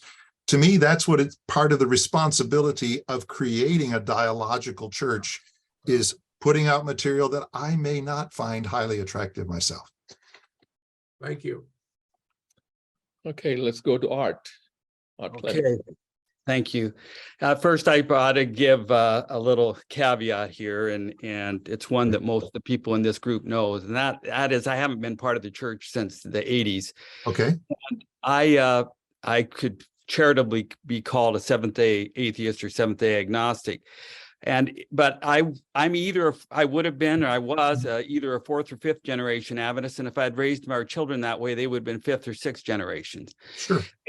Let me say this. I'm impressed by how church leadership fearlessly called out moral failings of the nation and labeled corruption for what it is in the 19th century. Mm-hmm. Not so much in the 20th century or the 21st century. In fact, hardly at all. The church is willing to take, the church is radical in no sense now other than radical conservatism. And it's willing to take bold stances only when it can find an Ellen G. White statement or an Ellen G. White skirt to hide behind. And it appears to some of us, probably a lot of us, and I admire you greatly for coming here today. You're a brave man and an open person. I appreciate it greatly. But if the church is to take any strong stance at all, it's only if it seems, if it's doesn't rock the boat too much or doesn't offend the conservative base. It doesn't appear to me to be a movement led by the Holy Spirit, but an institution instead. Okay. And for instance, I don't recall, and maybe you can straighten me out on this, when a candidate for a major political party, a candidate for president for a major political party was heard saying on a tape that talking about women in a way that was disgusting. Did the Adventist Church step out and say, folks, we think that you should not be giving your support to somebody who talks about, and we're all adults here, that you should grab them by the pussy, and I moved on her like a bitch. She was married, but hey, they'll let you do it if you're famous. to be silent in the face of that kind of crudeness and immorality is just stunning to me. And I would think that a moral body led by the Holy Spirit might be interested in that. I looked for statements as well that the church may have made about the January 6th insurrection. I found one by the North American Division. Mhm. And I printed it out and looked at it, and it is really gentle. It is gentle. And no one ever called out the lies that stirred up the people and caused that to take place. It's just silent about that. But the church will take stances on, as I said, things that seem to me somewhat less important. I recall hearing or reading the president of the General Conference saying, if you don't agree with me on creation and a literal 7-day creation, there's the door. You don't belong here. Get out. And we have, the issues of women's rights and the LGBTQ community, and the church there again seems to me to be scared to death to offend the tithe payers, not taking moral stances, but just wanting to be careful not to offend them. And we say we love all people, and by doing so, we put the we love all people lipstick on the "we won't abandon our Bronze Age prejudices" pig. There have been a lot of changes and advances that have been made in understanding the biology and the psychology of gay folks and LGBTQ people, but you wouldn't know it by how we approach it. We're stuck in the 19th century frame. And I just want to say this, we've heard several places here today that the church refuses to even talk to. The church won't talk to, when at meetings, if Lauren Seibold approaches them, they turn away. They won't talk to the LGBTQ community. And I just want to suggest that negotiation is what institutions do. Dialogue and leadership is what Holy Spirit-led movements do. And I call on the church to do that. Now, that's a rant. It's a statement rather than a question, but I appreciate your willingness to listen and to dialogue. Hey, Art, I just want to say that only a couple of people have refused to talk to me. The fact of the matter is that I have until recently been invited in to sit at the press table. And so I give them credit for that. Nobody has kept me off the press table. But if Bjorn or I approach certain people and say, could we talk about this or so, we're shut down hard. Okay. Thanks. Bill knows what I'm talking about. Yeah. I wish I could tell you that the story was different, Art. I think there's a fundamental misunderstanding that runs through the body of many of the Adventist movement, especially in North America.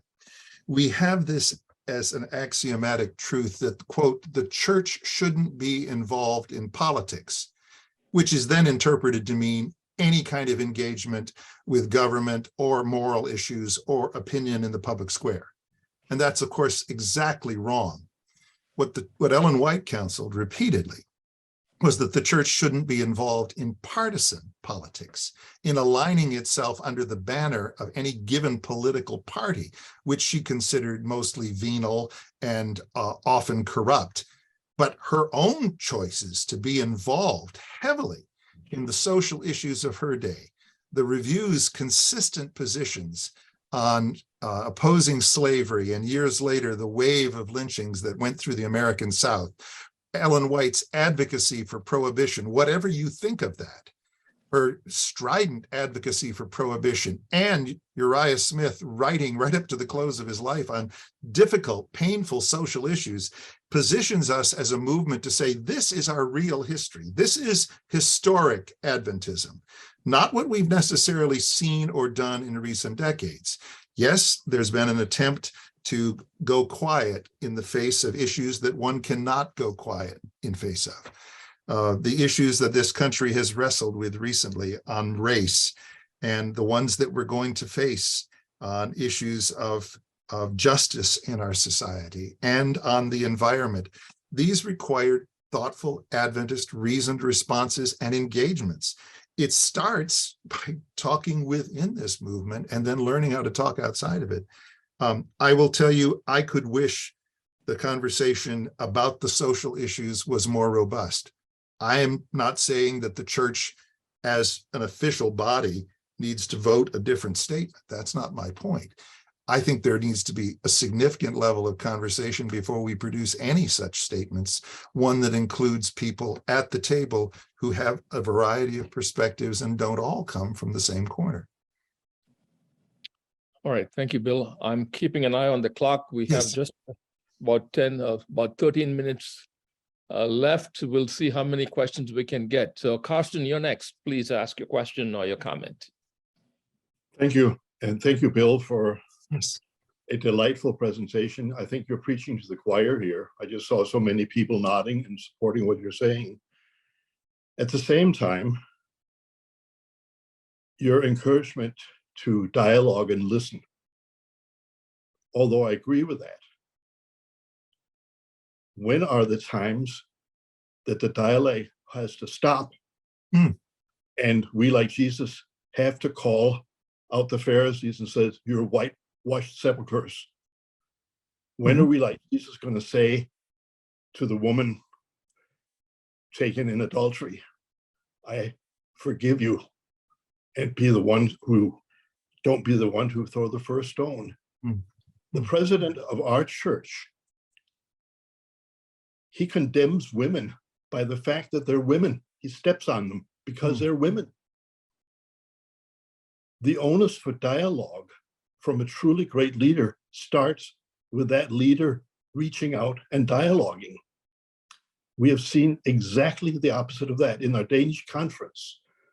When the president was rumored to come to visit the Danish conference, our Danish conference contacted Silver Springs and asked if it could be coordinated so he could hold some meetings with our local ministers. Yes. We were told to contact a local self-supporting ministry in Sweden to coordinate the plans with them. Is that treating your workers, your organization with respect? Leaving the president of the Southeast California Conference off the name of the workers? There, I think there needs to be a line in the sand. Our gross racism, our intolerance of the creatures of God who have been formed genetically from birth with different sexual orientations than the majority of people have. We as a revolutionary movement have to speak with a clear prophetic voice, and we have not done that. And I get angry, and I've decided personally that I will not waste my time worrying about church politics. I will be active in the local church and do what I can do there. Fair enough. And hoping for a change of leadership. And my question to you is, how far should dialogue go? And when does Martin Luther need to go to the church door and nail his 95 Theses on the door? I have actually written about exactly that point. When is it time to be Luther? Right. And what is the answer, sir? When is it time to be Luther and when is it time to be Melanchthon? Right. And knowing that moment, and Luther himself moves across a line there as we study his history. I've watched senior church leaders move the needle internally by the way they push conversations forward. It's uncomfortable and at times difficult, but they have my admiration for the way they've done that. I've watched other moments when, as an individual, I wish my church had been more direct and more courageous. And I have wished at moments for greater liberty to share in the pages of the review my own convictions about a given moment or a given issue. I have to constantly work inside the context that I work for and with a general conference subsidized ministry. And thus I have to be part of a team and move at the speed of that team. But I will tell you, the pace has been picking up, and that's the part I witness. I don't prophesy that we're going to see immediate changes in any direction. anytime soon. And I think your suggestion of focusing your attention on where you can do the most good in the local context is one that I have found myself offering to multiple others who found themselves discouraged by some aspect or another of their recent engagement with the church on an international level. That is not the real church. The real church is the one that God causes you to gather with, and the people who love and support and disagree with you, but are still there week after week sharing a pew with you. So you don't feel the church has crossed a threshold of doing things that should be called out? Oh, no. I do believe in that. The emperor has no clothes. No, I personally believe there are moments when the church has had to confront, and does sometimes confront, its own failures. It has, particularly, I would point to the statements made by certain institutions in North America, and the North American division has acknowledged responsibility and insensitivities for things in the past. I wish that would become much more than the occasional, that we look at and adopt a model as a church of acknowledging when we've made mistakes and moving forthrightly into a new future.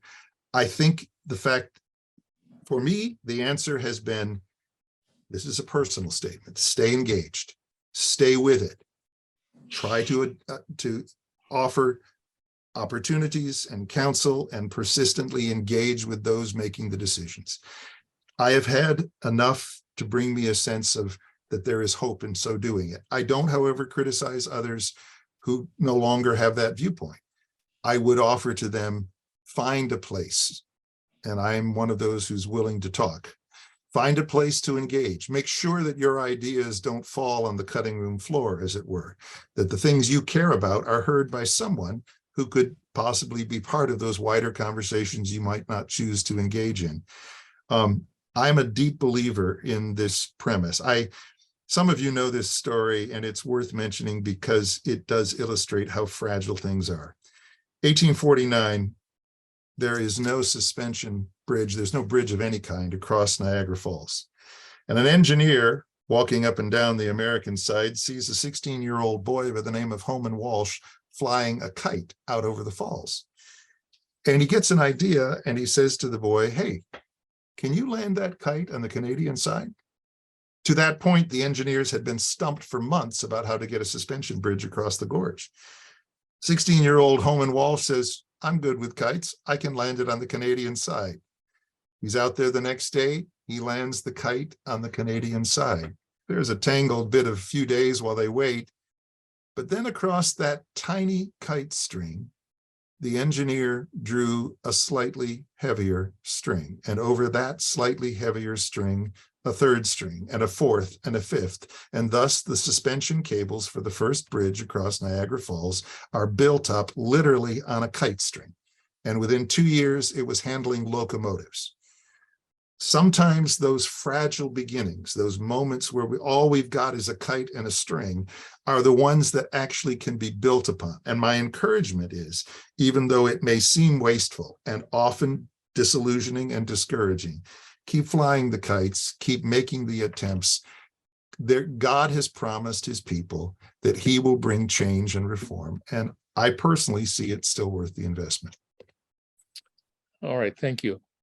We have time, Florin, for your last comment. Florin, you'll be the last one. I'm sorry to the rest. We are just about out of time. So Florin, we'll have your comment, and then Bill, I'll have a prayer, and we will be done for today. Thank you. Yes, thank you, Bill, for your kind presentation and kind answers. My few questions as a sentence has to do with our self-protection care for younger generation, especially during dealing with our families, kids, or with the youth of the churches as well. I do admit that most of the participants here to this seminar may not face this issue, since we don't have teenager kids to raise up. So we may have a lot of grandkids, and that may be of interest as well. I know that you have two adult kids, and Yes. I'm curious, how was your philosophy and approach in raising them in the church and for the church? Have you been in favor of exposing them not only with certainties of the church, but also with the uncertainties as well? Did you involve them in the debates of the church? Did you protect them to see, using your words, the reality without makeup and without the mask, regardless some of the growing struggles? I totally agree with you that we need to keep the dialogue open with any price, but sometimes one party is acting unilaterally to stop it. And I'll give in a few seconds my context why I'm asking these questions. I'm a part of the organizing committee of a main Adventist youth connection for the next year. And recent was brought to the attention that some individuals need to be disinvited as presenters because they do not hold an historical view of Adventism, and it's not wise to expose the youth to their understanding. What do you recommend for the church leaders, for their own families, and for the churches they are working with, the limited youth that it's still around us for now? What did you, what you did and worked with your kids, and what you did and didn't work? In the ancient monarchies, the princes and princesses were progressively exposed to little quantity of poison in order to use their body with it. And if later they will be purposely poisoned, their life may be spared. Do you recommend this approach to be used in Adventism? That is a brilliant metaphor. I have not gone there before. I do have two young adult sons. One is 32 years old, a pastor and currently communication director of the Chesapeake Conference. And the other holds a doctorate in physical therapy. Both of them live 20 minutes from us and 5 minutes from each other. And we are simply delighted. Our grandsons are there, and it's a wonderful opportunity for us as a family. But more to your point, my wife and I, like every Adventist parents, wondered about how much to expose our children, especially when they were young, to the challenges of the place I work and the place where my wife also works now. How much is it helpful for them to know? We came to the conclusion, more by just the living of it than perhaps a precise plan, that being open with them and talking with them about the challenges, the disappointments, the struggles, the viewpoints that we have there would be helpful to them and give them a more robust faith. One can never say where one's children are going to move in the future.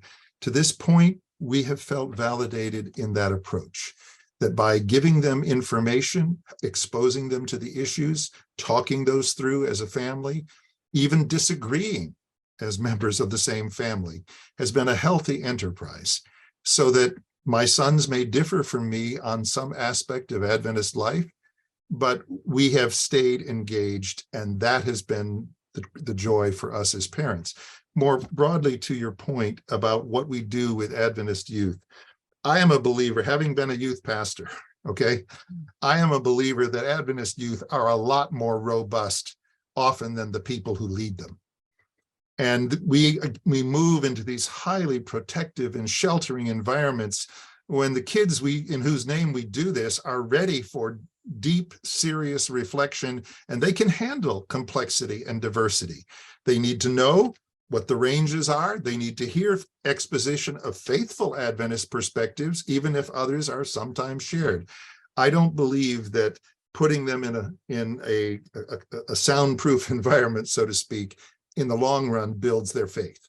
I believe that robust engagement, when I go out to campuses and I'm asked to lecture in Adventist history classes or in theology classes, and I tell some of the stories I've told here today, and I share the examples of the church of the 19th and early 20th century, I get a consistent response from the young adults there. They say, that's the kind of church I want to belong to. A vigorous, robust, dialogical faith. That will win them, I believe, and I've seen some evidence in my own experience to validate that. But I hope that gives you some sense of my response. Thank you. Thank you, Bill. Thank you so much for being here with us, for your presentation, for your openness, for letting us dialogue with you, and for modeling the theories that you have espoused here and held before us. And